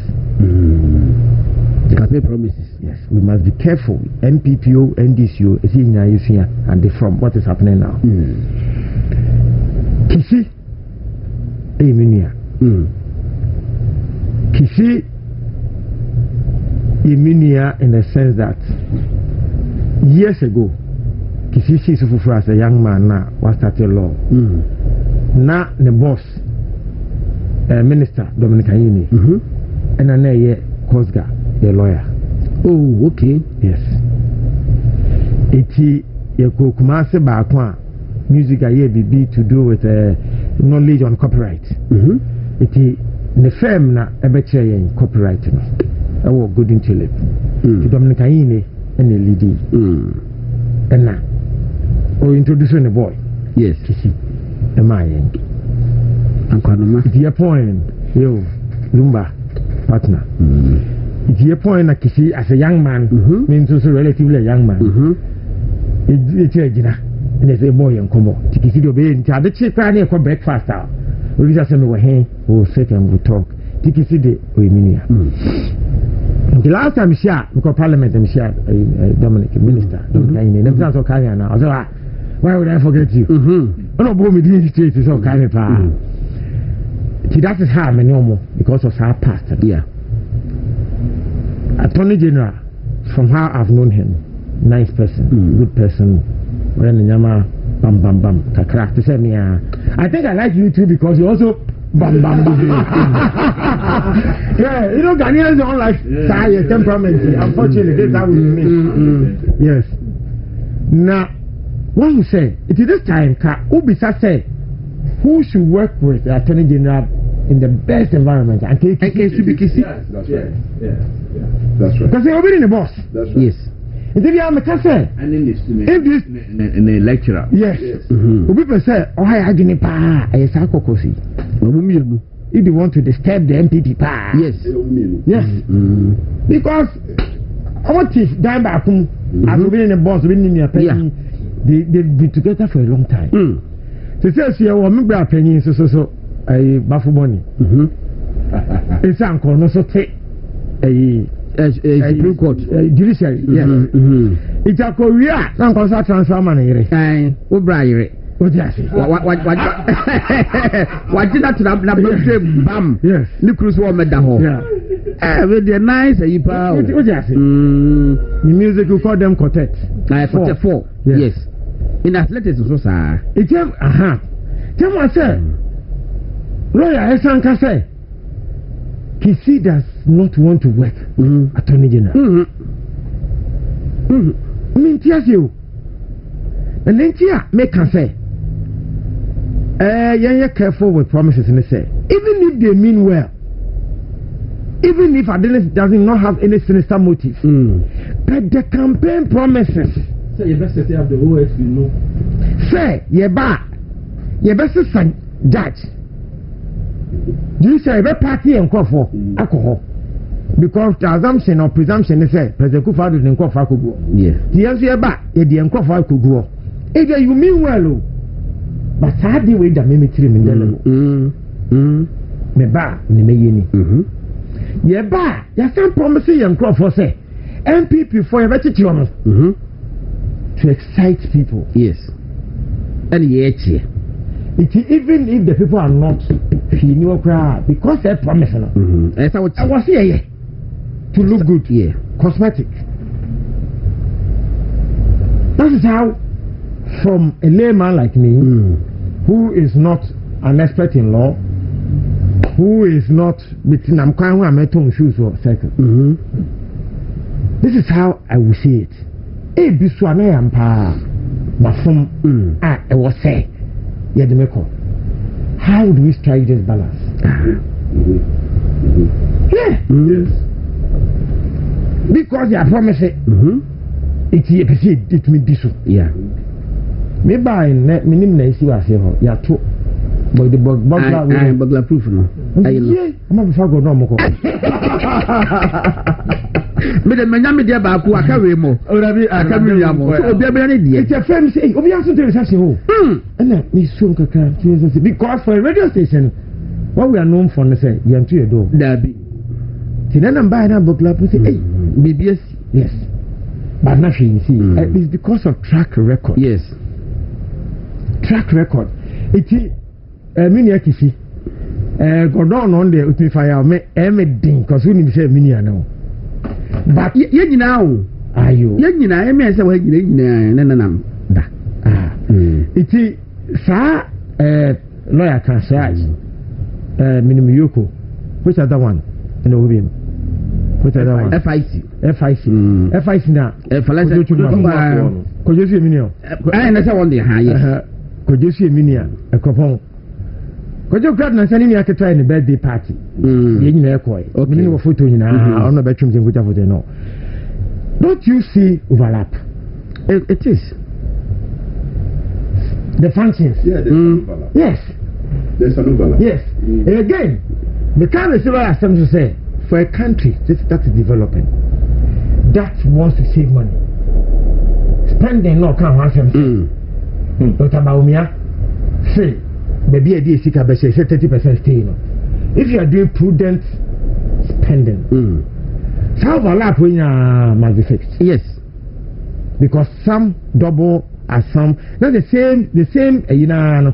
Office side between Yama Bay and Ninghorn, there are 2 different offices. They recruit 2 new people, air conditioners, water, tables, salaries, everything. And listen, I say you buy tango between OSP and Yoko over Siladapa. Yoko say no, OSP say Siladapa case no was suspected case of money laundering. And you know Yoko for every shame. And the Yoko for say case of money laundering a predicate offense. And this no OSP no at the foundation eba. Na omojina so aye. Uta for the foundation no. And what the aba. Was the changing amonye. Na aye back and forth. And the beke ya amalgamated back one. Come on, no my madi. You see, we must be careful with the perception about corruption. It is something that for a country that's developing, we're interested in because we can't develop the way we want to develop. But at the same time, okay, but it's Labafo will be baby. Me man 8 to 10. nti so ko yɛ nema so no constituency bebre dɔso professor Ifemeka to say ɔkyeaw Professor Asare-Bediako of UPSA won chan the dɔso pa e marry because the message is about make you not to myself but ba ma lampan what alampan ba me amini palan was what okay what message was that bro was that Aaron was it shadow Aaron was it shadow Aaron so no from college wa ba o fra kwa akwa college in terms of movie television tese edi komo lawyer bafo wu na wasori sisi na sokoto adwuma no so na woye mark edinanom agency ni yento aso yenko ami much as we want to fight corruption yes ya nya careful because interest no was through bebre no you be lose sight of detail be a was say yehwe yedema because it's very easy to excite people when you say obi a corrupt. Oh yes, you know dear. People get excited the fact that you should be a corrupt especially when you're a politician because that's what they want to hear anyway. To the moment I say, oh, we're a corrupt people, you get support and I think that is what some of the agencies are living on because you look good, you come across as hardworking, you when you do that but at the same time fundamental human rights. Aaron Wahide Aaron chapter 5 on fundamental human rights constitution chapter 5 yes we must make sure to say infringe on the rights of people again to say the tools near the public in the media space yes say see our council now in the next 5 minutes no tea we see if correction no correcting us at 10 minutes oh my team want it so the people that we give to public with the media engagement you may be a crown you reverse here some of the people will still be guilty in their ears and of course if you also cause what could trace can to be can see I could trace kawaboa so President Mahama Yoko OSP all the parties involved stakeholders no you're careful because I'm not sure say obia yedi di meba app no yet ne kokota obidi for dabi sabe ye de papa opuni koy ye de finance minister ekoy the finance minister ekoy nolly prosecute makle Collins down the munina but in the minds of some people obidi for yes obidi for in their minds so let's be careful how we advertise or we market some of these things yes and that's it all right makoka kumanti and martinican Audu yanko OSP na wo yanko ya OSP me ni baba me ni nsan bebre kan okay then I work we can yanko OSP Pano Mrs. Meka no ho asema ebia me wie pe o me chime na say wunya beyond the mo nche won the kakra you have that experience in the kakra because my office no there say the amount for bebe kan no I think it was a mistake setting up the office it wasn't a mistake per se maybe the good intention ajempo ben there na say ajempo ben oh say you see say yes attorney general because we minister of state want me appoint want me adentina ya amfa sa na ma emma shraj well established over the years adentina ya amfa powers no emma shraj we gave campaign promise with special prosecution it was a buy no the driving the promise wow the same as we also ye ba be ti omo it almost omo ye drive na no ye be pam chief justice yes omo ye na one day maybe any nyina ye fi wiase na we may return to the state of nature we better say ye ba wo mo dis ka be kum wo ampa so be kum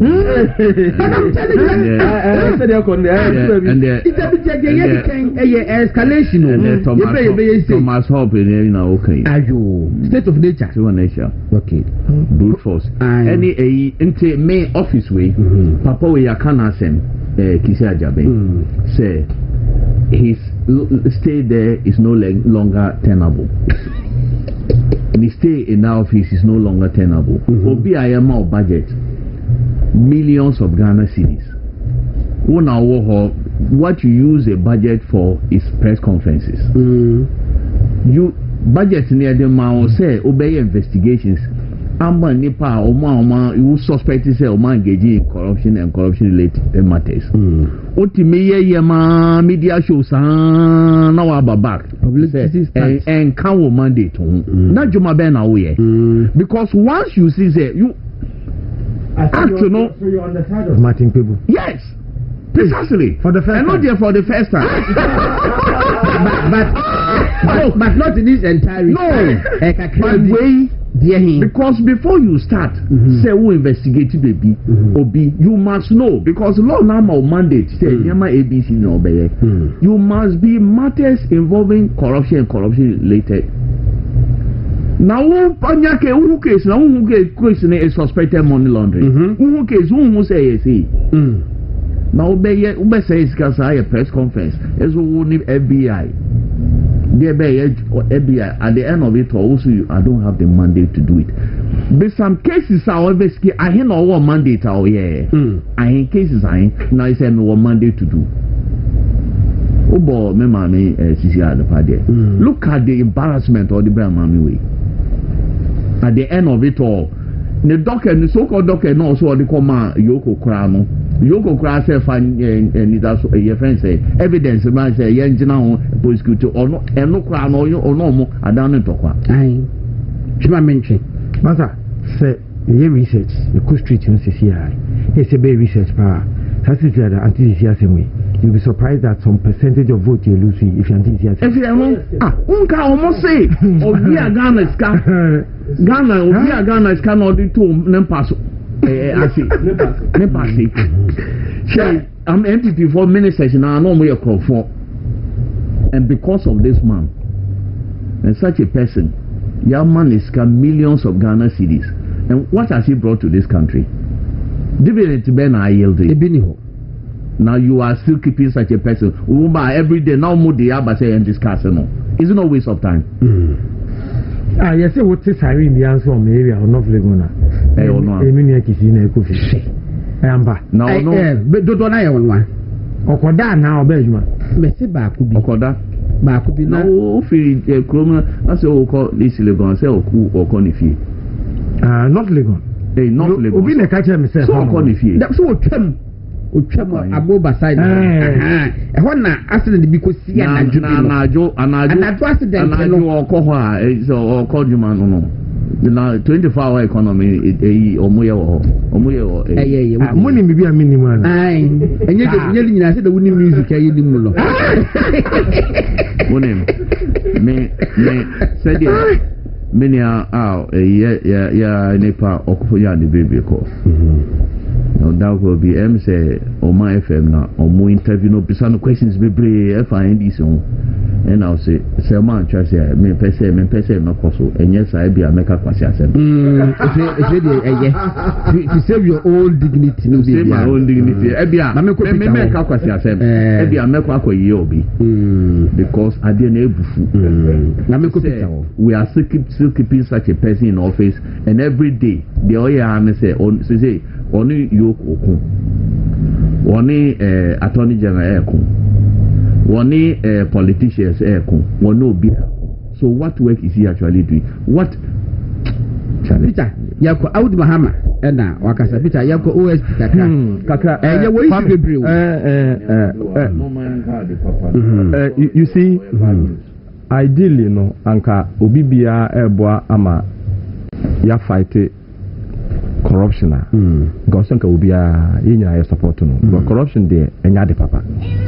In fact the bia meta aka say uye minua nanso minimu yie pa entina me kote say bia ye say apan sika odon sako bom ne do kwa me medi wachi but you see entinka adwuma kisi adwumpo na tachiri senka president Akufo-Addo senka obepe obi a on kana ban ho nanka even po se ko ba se obechi obi o wona ban mu nipa mu bi mpo a kawatima. But you see, nipa mienu aba akona amoaye. And kisi the end there reho.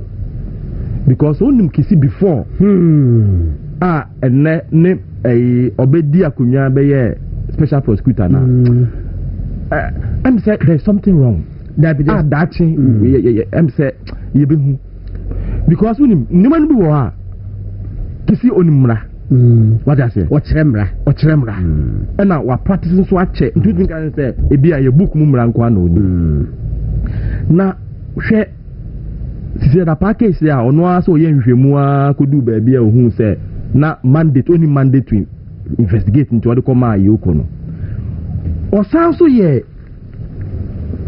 months of investigation for us investigation was started late 2024 into alleged unlawful conduct involving the diversion of public funds a Mecca NPA case no what charge Mustafa Hamid ne about 7 others you know share oko charge no issue statement share your kind o charge Mustafa Hamid former NPA boss ne 7 others no or the website credit okay OSP charges former NPA CEO and others for over 280 million extortion NTO and money laundering scheme. Na nya one was money laundering there. When mandate no. It's yoku for na eso mohwe no. Aden waka ho. Enti ukaya or say the office of the special prosecutor has charged 7 individuals and 3 companies before the High Court Criminal Division in Accra on multiple charges of extortion and money laundering arising from a sprawling corruption scheme within the National Petroleum Authority. So you ask yourself, in one breath, only mandate, also kwaya payment to the Koma Yoko. But you have charged others of money laundering. It is basically there is something happening to Kisi. I don't think the Kisi now you name that no or no. It's consistent. That's what you're trying to say. This may be in true nature. Yes. Well, to me back. It's only to me many many pala who said was here. Even the SML case, or say, Nisha Muche say SML. I need bia. I was say this is cannot equal into a co charge or listening to charges a year. Omu complaining bibia ni ade meanwhile the GRA body na omu ye joma SML ejuma no you see SML now may have any issues or whatever you can have disagreement alaji audu mahama cry ho argument office but you see the GRA on October 14 2025 after KC press conferences so omu anya renia issued a statement till I'm quoting from there say the authorities records and accompanying technical documentation confirm that SML Ghana Limited undertook work related to the assigned services with relevant report and evidence available for inspection. So you ask yourself, say, again, je mu na kisi koye on SML or no say SML. No, Oma nyajuma biya and so omu deserve say also TSS can. When Oma ejuma no say there is evidence. Say I'm past SML ayejuma ma was say bibia said ho na go SML. You see the most striking aspect of even lawyer no yeah na old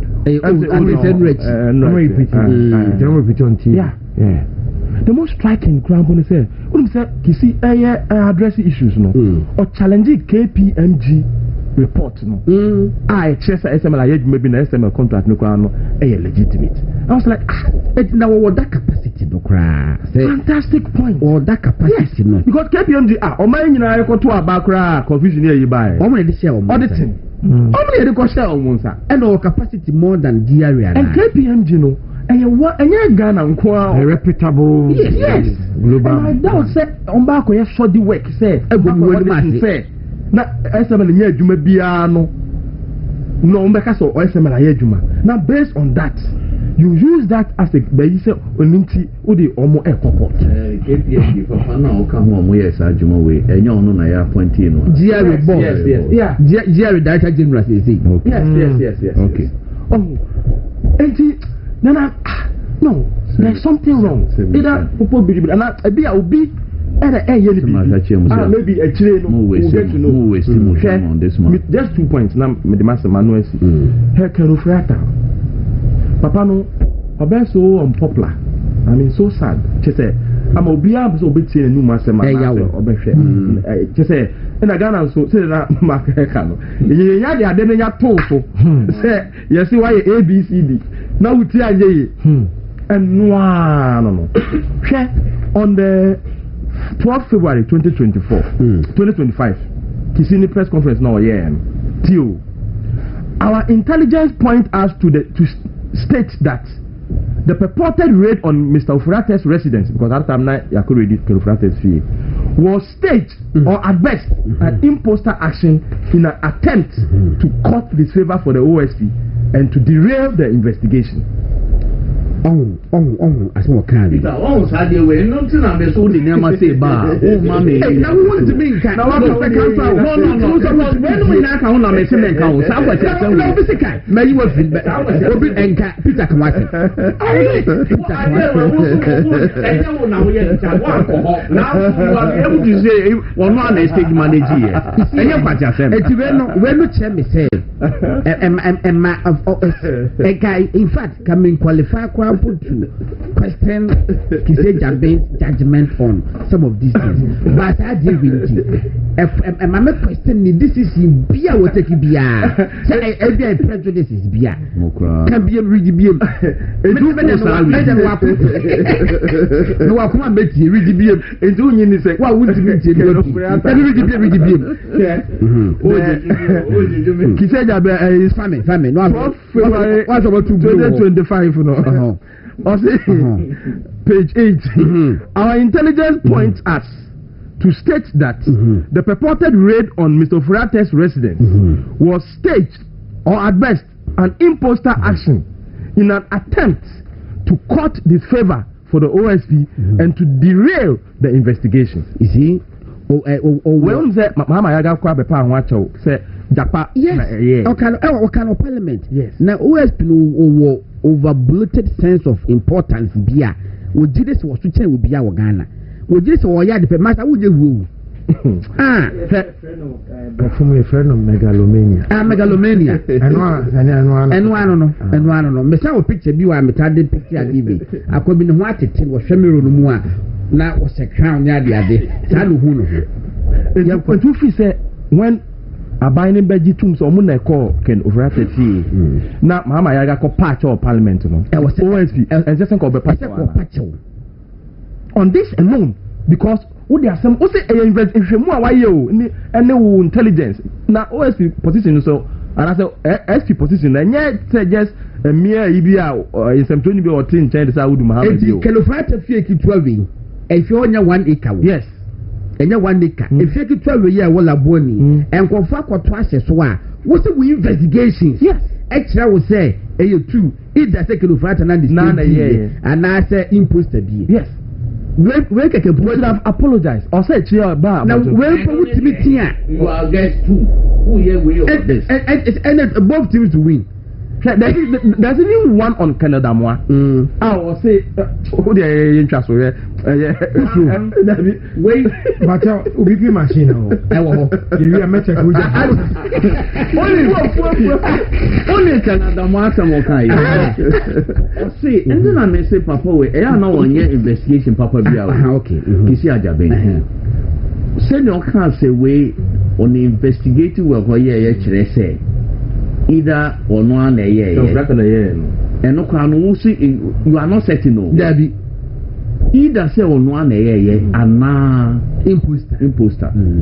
Now Canada wants and buy or see one thorough investigation or say Canada was you need every soldier or so thorough investigation or it came out to say the man was discharged honorably and also he still carried his rank.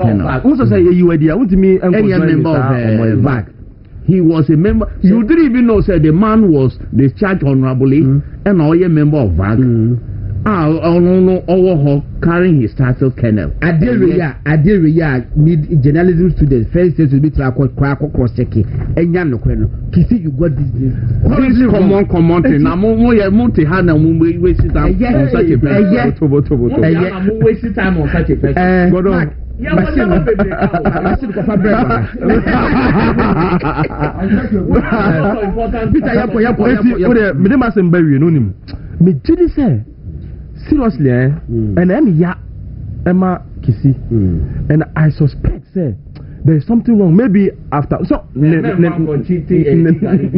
time will be so 2028 I think early first quarter of 2028 we are now to me no or Befia maybe we will get to know so na be a cost okay me dem asem ba wie me did say I will say somebody must test Kisikra name nyoma de court no because indeed so kind the section 4 and our regulation act the section 1 section 4 of the OSP act now the act 959 now T eminenti but me to say subject to clause 4 of Article 88 of the Constitution, the office, in this case the OSP, shall, for the purposes of this act, be authorized by the Attorney General to initiate and conduct and prosecution of corruption and corruption-related offences.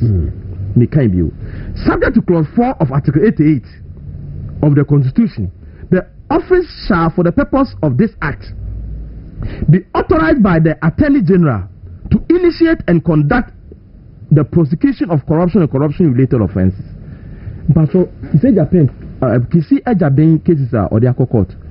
Attorney General Mano authorization and there be one of the. In fact, in one of the cases, we are not only clear or say or the docket na command or say on farm my and home sense so. Yes. So if we are not careful, which I know say will be. I raise this issue. All cases you are the court to be as when on Dominic, doctor, Kuntokano. One shall onya the corporation, Papa. Now, the 10 years on to me and found Kunya by a Maya into why say a young Gunukra. Medasi. How do Mamma Sama would be my what's it say? Then I will say a year a year more best account. MPP, your friend saying, say a back MPP. Laptop Bluetooth. No, then we make I'll reach certain things. Budget cut and paste in your manual. It's an episode delivery. I made deal with Pandai, okay, young one. Pandai only say, yeah, by animal farm judge. Oma no rule no. Me say, Papa, we may be setting a path. I am sure your judiciary no a best Ghana. Napandai NDC candidate or the case call or the petition call High Court Tamale say he has issues with 41 polling stations out of 152 polling stations. Judge no Oshemuno or no conclude say there should be elections in all the 152 polling stations. Not the 41. Not the 41. Or no expanding. Or no a petition and all court cases say me was it a scope was scope of the case. Petition no more or no our candidate our contest election no say me were issues with 41 polling stations out of the 152 and all the court. Instead of you judge, you know, analyzing 41 to see say whether there were real issues concerning a 41. Also there be say me the others no back home. What kind of law is this? Until I may say law where say me koyebi.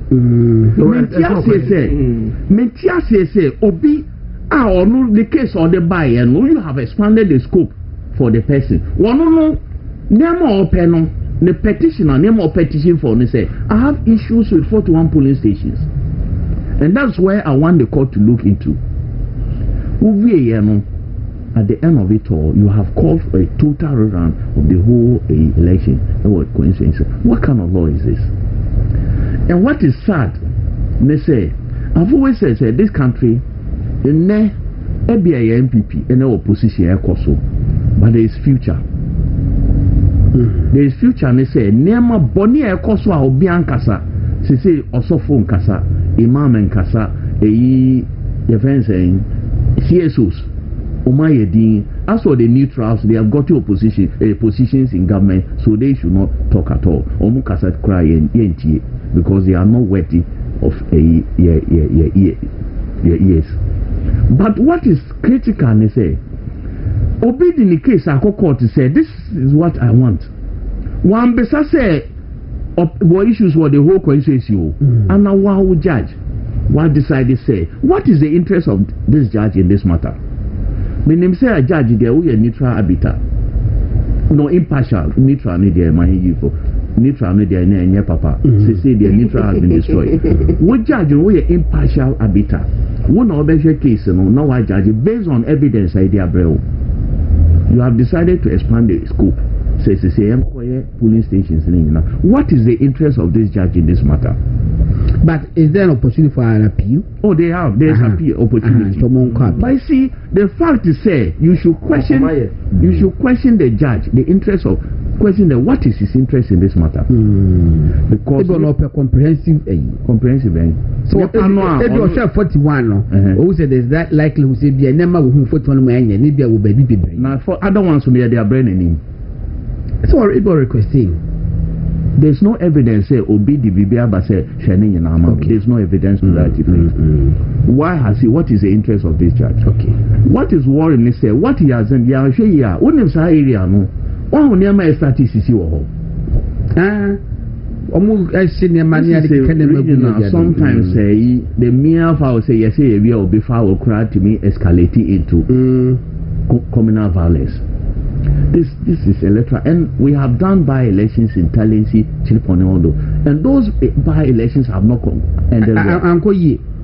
You know the history of this in that part of the country, and yet you as a judge will sit and give such an animal farm ruling, and nobody is talking about it. And the politicians are talking, say they should buy election, and they are dancing around, say buy election. Buy election, you don't know what will happen in that by election. So, corner say BBC, na say Obi Wua. I think Moja, I think the judge, innocent blood, best believe. I hope that we don't get there because there is issue of appeal and stay. The court appeal now say. The Court of Appeal also agreed to this, say, and they are aiding what the High Court judge has done. And if anything happens, then they ever form also. Budget. Now, budget, no, and now, also I can. But I meant time for away. My budget also my cut and paste. Oh, one my dear way. It's been come back. Oh, God, also, I am now.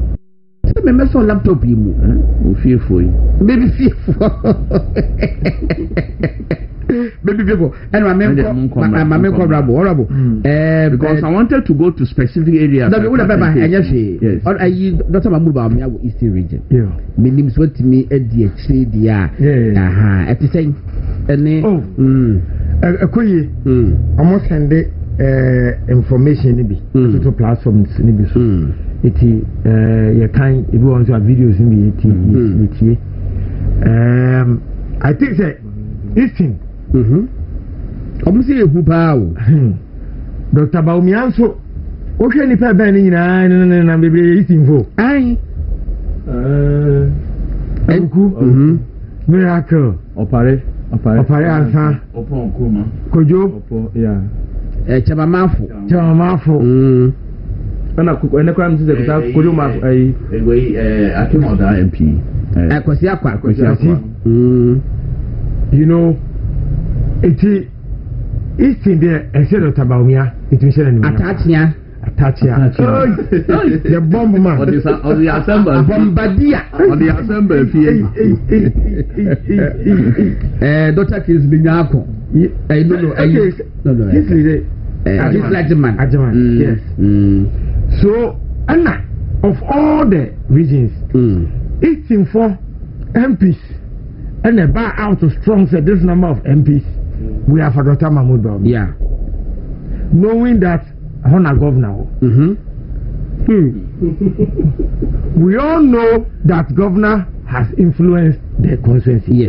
Yes. Yes. Oh, wait a minute, so this week, the birthday 2 days ago. Dr. Brian Champon. One family uncle. That be just a impromptu. Chairman the court.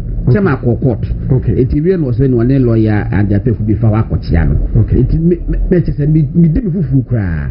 And was a member send me and cry. The whole match me make it dinner. The coin in the kucha pictures. I think I wished him on TV the day before. Okay. And I'm not sure it is also out of place to wish him. No, it's not out of place. Dr. Brian Champon, happy birthday. So far, no. One day the only politician will be in the MPP. Or campaign was say Asare-Bediako. What the president had in the campaign. My young computer member, and your young friend walk together crowd. Of course, the way by you marketing. It's Yakanwaha. And that's a bed what Takas are 7. That's a bed of coy. It's a question that was that's a bed. Me a president may come campaign.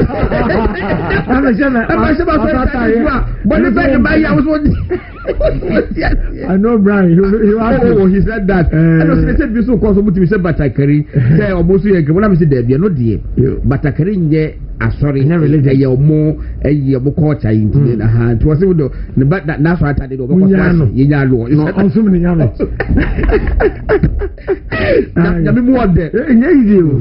Yes, so you can. I quite kind of that case. What happened to him anyway? So it's in there. I'm talking about the some kind of man about the Yefi. New hydras. It's in the with Nyama Assistant. Dr. Mahmoud Bawumia. 15 out of 23 the MPs. 15 out of 22. 22. Say 23 no. Don't have my chance for count or no. Okay, so no count. Yes, okay. So 15 out of. But I see an account. If you're number 20 on one.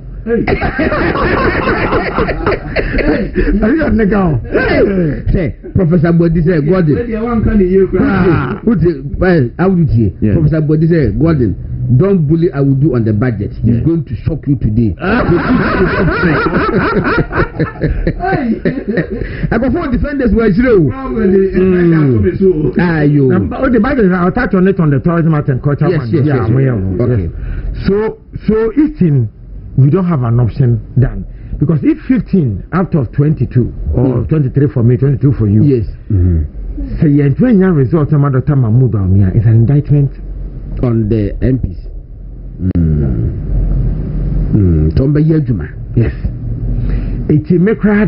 I suggested that. Yeah, it is second. Soon we must get every second person on board. Of course, you are right. Because Obi. I want her. One second, no D, no crown, number nine. And yet the stand second. Yes. So you must get all the second people to on board. We need to do MP, MP, MP, no crow, be or ha. What do you and why he can? Nanka. That's why you big baby crowd. Correct. It is second. Muya Buffer. Yes. It is, and Benfran told me, they bought into the idea, said, you're good to drink. So we should begin to engage on my bar. So, second account. I am a classmate. The classmate. Yes. It is, we are working hard. Now, Dr. Mahmoud Bawumia, also informatics, we never balance. Yeah. HSA, you lose it to Ebi. Na book in Japan, so lose it to Ebi. Yes. Good. But again, is that it one? Yam said, Dr. Bɛkyerɛ Geni. Brian Geni. Let's match a cash. Yes, for no Geni. What did he say? Okay, but, and no crown, you know what? So Mahmoud Bawumia, all this while now researching when you no see from you. Yes. Dabi. It is result way, but according to the saving for analytics, no. Lost no. Dr. Mahmoud Bawumia, AJ, Honorable Ken, Nipenidi. More than Honorable Ken, Nipa, one way Jiffy Dr. Mahmoud Bawumia. Which is good news. Yes. It means here Rakampo, AGB film. But they are not getting any panel baby. So it's good news. Again, if you check Dr. Mahmoud Bawumia results a few months to 2 years ago, to 3 years ago, no. He was still around the 40 something now. Yeah. But on a D-Day, because there are people who wait and see who win. Yeah. How undecided, undisclosed. Obi three catch him, me collect, obi catch him say, me dem entu movie obi lose so. It may train. Me train by 1 week. Na ma hwe. No be win no. You also. Obi yes. Bon say that you who say Dr. Mahmoud Bawumia me keeping the 40 something ya, 40 something ya. Obi o humpe loser. Ti wa wo that top no be ma. Probability say you benya saa profono most no high for Dr. Mahmoud Bawumia. But me papa attach ya. Asema okay ya. E be feel say anodin, anodin.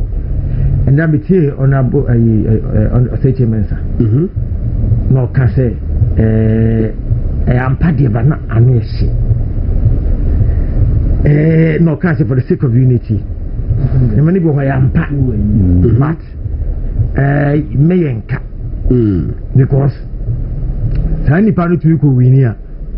Yen be sabe honte yen. Say yan na aka. It's also so you can't find some expensive and you can't get there in the first place. What don't have boss? Aye, on have boss. Then you feel bad. Yes. I can't find somebody be crass. I had ding. Media, me master can create them more from the same. I think the sad no more year say, let can be Ken. You Brandon or Mamma one. Okay, let can be Kenna. On a book in Japan, one cassa a bit me a catch or say. And maybe hold my wang. Yeah. Nothing. What is it? I'll reply. You know. Attachano. Okay, say. Can ya? Come on, me. What is naturally, sad the party. I just also press it. Never. And now, organic. He can no longer be Ken. Oh, it's the moment I said, let Ken be Ken. It's me say. You have certified Adebia Wayebia. So if I make reference to it, me born in the same. Unless it's me try to so. Say honorable Ken Eka say me the better to her. Now me banner is honorable Ken so also the better to her. Say me nyabone. Why do you accuse me of repeat what he said? Have you accused him? Now the no kind on titi party but me repeated on one kind me titi party no na two sets of rules they Marcus Kimbeno no it seems it's true say someone na what attach ya can okay waka ana attach ya small kind because I know attach ya minim ko so no ko beto repeat I wouldn't know. I sure. Also, pay a for a ceremony. Prim and proper. So, a lay picture or pretty. You. It is to even repeat it. To say, hey! And guess what? Motherfucker. Now, in so, Felicia one count. My share media fully on YouTube or Mokase. Omunity on record say. Atataka. Debbie. So, Honorable Ken Yes. Oh, please. I'm telling you, maybe I fool me say, Pavane can't also. Oh, how? It's a China and video, no, about the big copy video in the Bible. You know, but again, let Candy be Kennedy. Or can Sassamana and news. That's how been the media who need to listen one. Because, or worse ones. But, Avia, Sassamana, young family say, Minia Kojo. Upon Kroma, Nekaya, because Kojo is not known, says Hannah. Okay, yes. So I think say Easton Komoya Negusio because we now Easton. Easton, we have a duty. See Bɛkyerɛ Dr. Mahmoud Bawumia and especially with the 15 MPs. again, the people who are around him, Anthony Kabumu, but Usha Easton from Yardoson around him. And there's some beauty around Southern Lotabamia Iron. It tells you that self perceptions of Bar Mona Mubaya Hemful. Mona Mobile Ghana, Islam State, Oba Mona Moya then. Papa Ghana Moses say if you fully good with you. Nasa Mukase, said Lotabamia, Ebbe President. Obedane Ghana Islamic State Fort Fanchemi. What became me who saw your bodamini? Complete because statistics are Ghana say. Christopher say Christopher say at least a baby 80%. Then you would have put 70%. Total majority. Say 70% of Christians in Ghana. We have never sought, never attempted, never dreamt of Christianizing the country. We don't even think of validation. Yes. Validation. How much more say that minority now? Almost 20%, 25% now will be the leader. Will be say what? Will be any country no to the only. Oh, lawyer, Concubisane say in the constitution, process ben I will fat to Christianize and answer to more. Islamize a Christian state. What's the process in the law? No constitution, no crime. And penis and how is he going to do it? Charlie. Mama, you see, Emmanuel, okay, said before. Emmanuel was saying, say, people will do such propaganda, such a because before Nana Danko Kufuor to be president, there was a similar one against him. Say, Oba Dani Chebi. You must have frame out there to so much. There was one against him. Say, Oba or the capital Beko Chebi. Against him. But Dimukra, a saving a Chimukra Oba Obama, and many other such by or by still too for and propaganda would be a year first say or about Dambuchi was saying to wait the original secretary so now President Kufuor a neighbor by second one a simple Fubi Park and say Asanta Mamre Muning Konya Semina Dadeno yet to be mass Antonibia and Mayek. Oh, it was not a bar. It was made public. Wow, best idea. We took a city bar. I don't say, I don't go for Banako. I want to go for a Banu Medina. You was for a president and made power. Some of this propaganda and but of factors me inside this year now. We've got just less than 15 minutes. Okay. Now, yes, sorry. Musa Dankwadi in India. It's according to Musa Dankwadi, was said Dr. Mahmoud Bawumia. So far, was it the 42%? And Robert in Japan, SODA 17.68%. Dr. Brechampo 4.6%. Dr. Yao said 0.3%. Kabila J Japan 0.26%. Undisclosed 14.87%. And then undecided 19.28%. It's one of any assets honey about 35%. It's good that the abandon, you know, young who he has said, but this what sometimes mommy those kind of gestures. You are going into primaries. Research, you know, never be research. Look, you are going into primaries. How many months with primaries?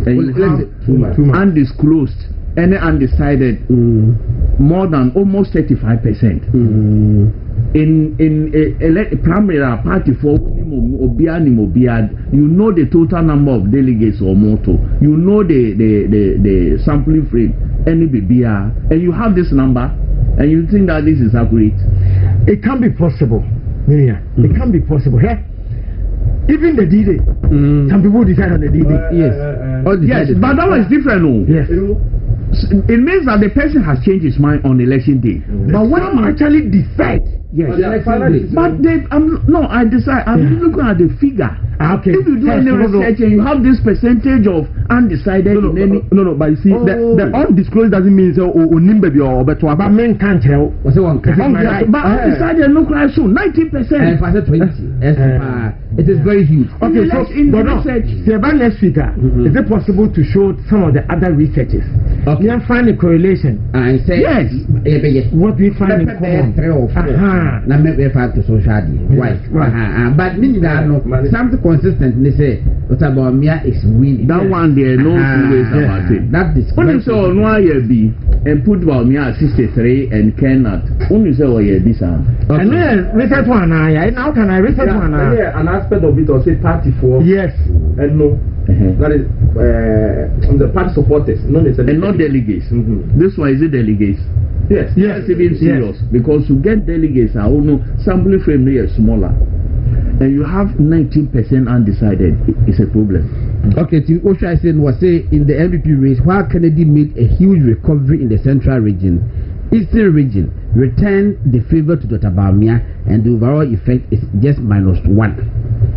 Eastern region. Details will be okay. Okay. So, Bakoso was say DMB crosses 60% using the committed voters model, suggesting the only way he could cross 60% is through a runoff.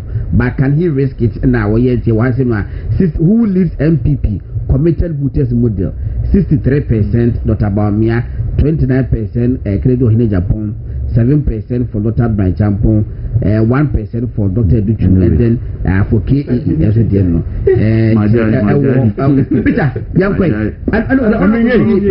so for me, it is better to have some research to guide you than just to stay aloof with no research. Even if we're not perfect in part, when we have things to guide us moving forward, I think a bit more. We can't say Eastern, something good is happening. Yes. Yes. Good. Yes.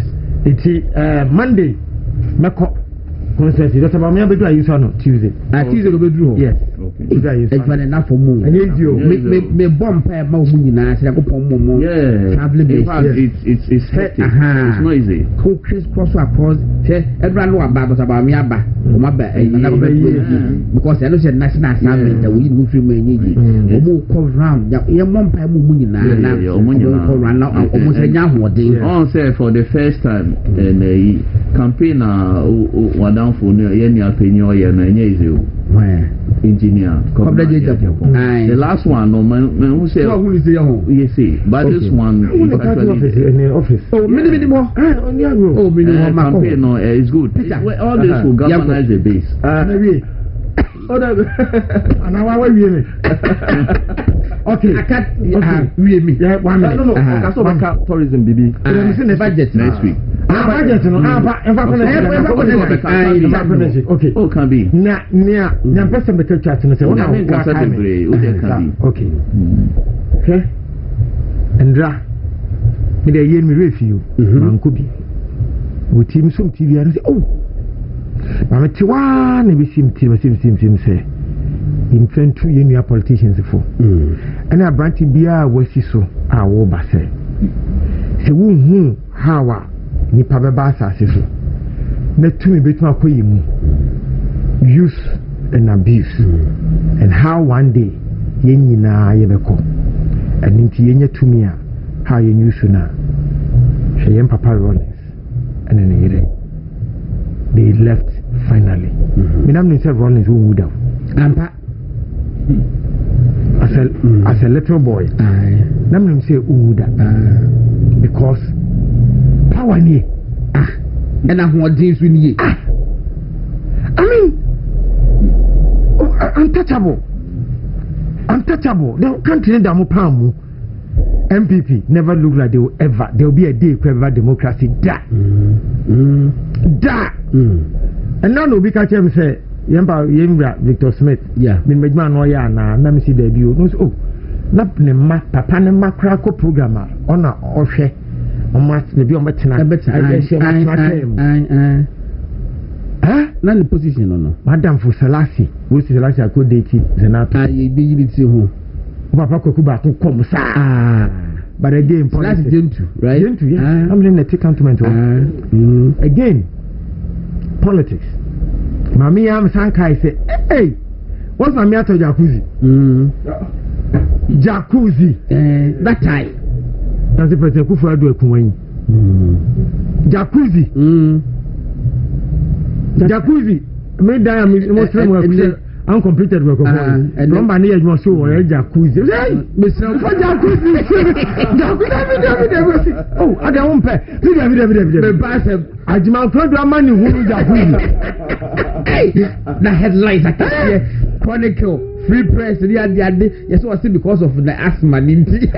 Tell us, I'm not going to card. Oh, now I'm for never be brenti. I didn't know. But it's had the what can I say? Eat mensa, any papa in your case. What can I say? Eat mensa if you be away.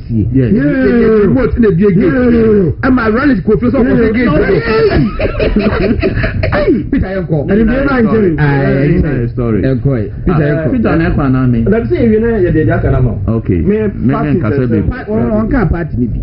I can't 6 minutes. Oh, but just small one on the election guidelines. Okay. Yamiado Marco per copy. 19 in the Hawana. Oh, poison. Oh, no, me 19 in the Hanepa. You know, they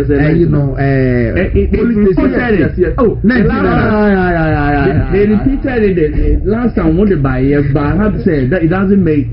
Okay, but I say it doesn't make. Okay, maybe that time, no. Then, according to the rationale behind was that, and 24 now, or more appointees, no, or more bar, or intimidate and call for. Wouldn't be but. As we admitted, that was the rationale. Yeah, that time at a year. But they say, no, are they still appointees? And I make us say, no. Sorry. So that the chief will be follow. 19 in that probability. 19 is and I'm reading. 19 is say, where is it? 19. 19 was say, no contestant will appoint party officials or any delegate listed to vote in the presidential elections as agents. For the purposes of clarity, such officials include, but are not limited to, former MMDCs, members of parliament, former ministers, former deputy ministers, former CEOs of state-owned enterprises, former managing directors of government institutions, regional executives, constituency executives, electoral area coordinators, and police station executives. It is the almost Chinese say, so we a party official la, won't mean your polling agent, and I agree with them. But Yakano, so almost say, won't mean your agent, Emma. Some won't mean your agent, and now one Casampa, one Casampa will get a contestant, no, who sent me put any agent for yourself. Or what can say, listed to say, or any delegate listed to vote in the presidential elections, or also say, intino. Former MMDCs former ministers, any former appointee of the Nekufuado. What's the rationale? And I'm saying, we now a copy, or copy from 2023, dear. And I'm by that time, no, now for say intimidation be because of that time people office. No, but intimidation because we desire to prevent the so-called intimidation. Yeah, for me, by now they are no longer appointees. Why do you still say they cannot do it? A problem. A problem. Yeah, a problem. You see, and strangely, they've all that one sign because they cannot be crying more than they believe. I'm not signing. Dr. Momo or said the signature no presidential.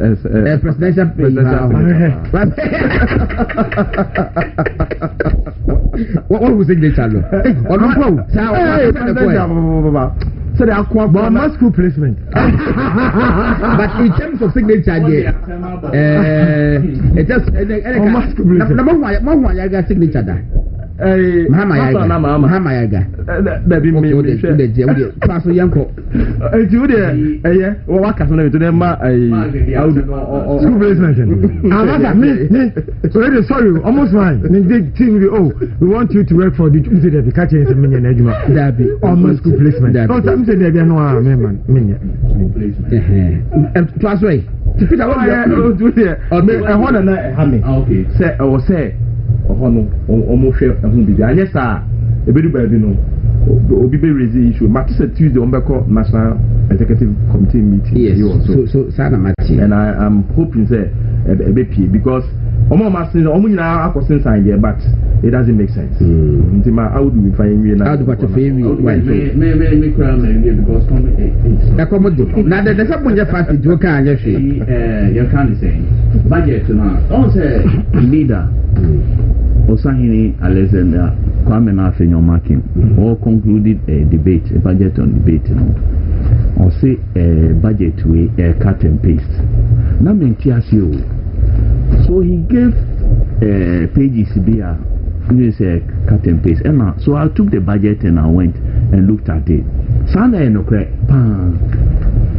Hey, also a budget of 2020. Time yet he said.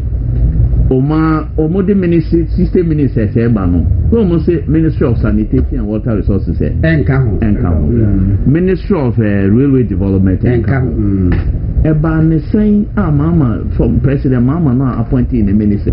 And yet 2026 budget, you have Ministry of Communication, Ministry of Railway Development. Budget 2026 budget. Omo lefty. Akufado budget 2024 budget Akufado and almost lifting their money bebre edugu a 2026 budget no more. Yes, Ministry of Railway Development, Ministry of Sanitation and Water Resources. Mama, do we have Minister for Railway Development? Do we have Minister for Sanitation and Water Resources? Then about budget tomorrow. I don't know. What kind of allocation is that? Do we have Minister of Communication and Digitalization? Then now budget now almost discuss word and our Ministry of Communications and Digitalization. Mobile man to start ministry way. When you say this ministry is now Ministry of Communications, Digital Technology and Innovations. Hey. I can't patrol. My signature no. And bra. Me never be for USA ba. Okay. But okay. Mama ya get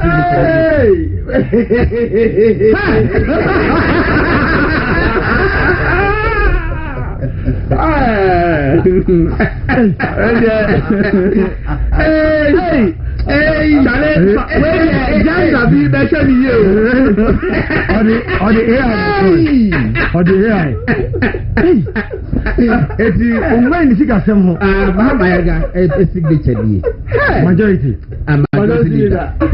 Member of Parliament for Boko Central. Put in front of him.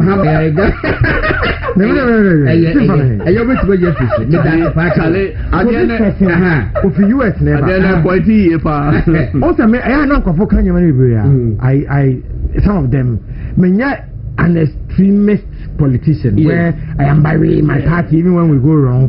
Yes, to be sending my winner. To my price and call down. My price and call down. Menshada and follow Menshada and Jayanta is a fear hammer. Udianwada, Antonia Maza, the Nimco. Anna will be sending me a crowd to Kumasi one way. Not sure I say Mahama is working, I guess. Nam so why ticket price? So I thought that above form. Nam so is the dollar, Tina above form. Okay, I feel share. Anna, who said if I was this sarcastic? Tim so is the dollar. No, say yes. Not sure it's expensive.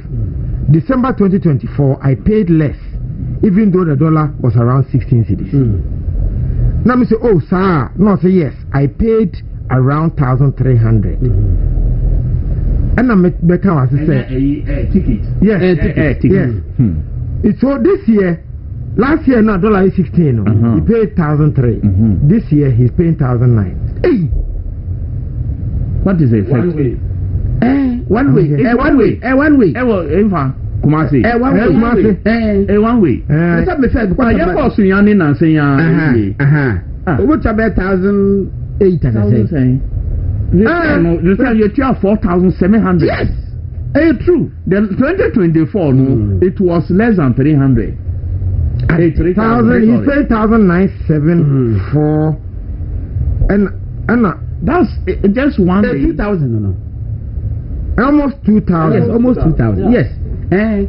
and not say on Tiafe because on no by last year, bro, Yamusa, and he paid 1,300. You should go to $9. You should go to court.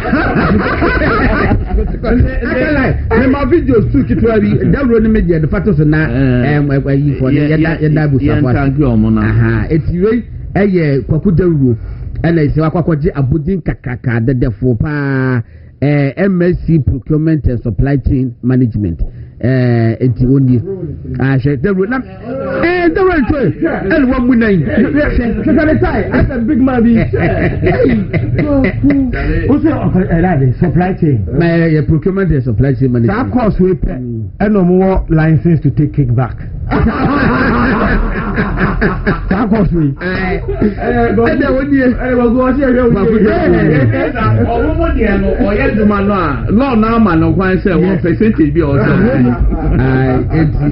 Kwakuda road here, I don't know. It's the Aklabashan what I say, Ubiana, and yes, I get to Scooby. I can use okay, Aka campus. No, Kumasi Ankasa. But on your course, no, or Yan or Mukoye, some more campus, but it's not for you. Kwakuda road here, I don't know. Until Kwakuda here, where you expect more pay. Expect in procurement, but man, it's Kwakuda road at the end of no, or say, Yakuni motive to acquire circles. Oh, there be another year of Pauline or year you thought was one. On my mind, in front of PP. DP, aye, and never hold. What about I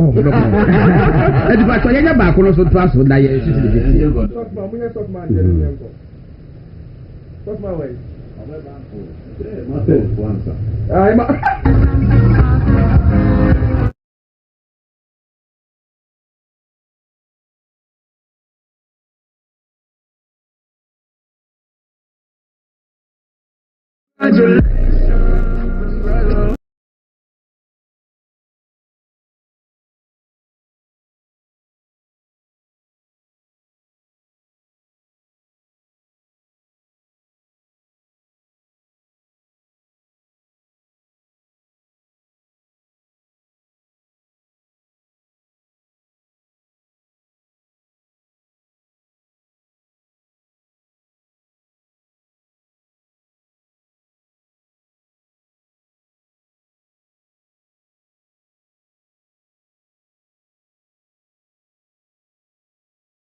International marketing and communication. And about brands.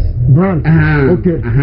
You love marketing? Yes, I think so. Initially I didn't. I'm not just not a penny. Hey, but I said political science and journalism. And then course now we have political science because when I go into politics, now they say a lot of politicians don't understand marketing. It is since you have the political science and you've added the marketing and added advantage. All the things you need for politics to make it look good and sell a product in your winner. My entire Gordon Asare-Bediako. Any deuro for the successes are much okay. And yeah, school easy to go through the process to achieve this. This is master's program. And yeah, even a degree into my idea. Me why am I son? Me ba ko pe na me 2020 migration. No, a master's program. Okay. Migration studies. Okay.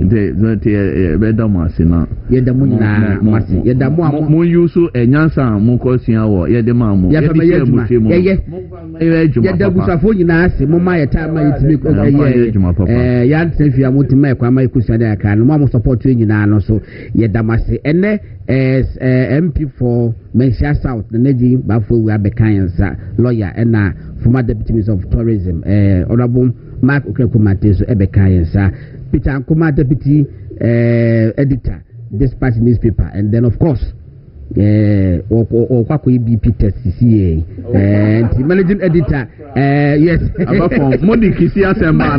eti ya wie carry to the OSP eti bi ni de obi amukan yi na ne yɛ de ba se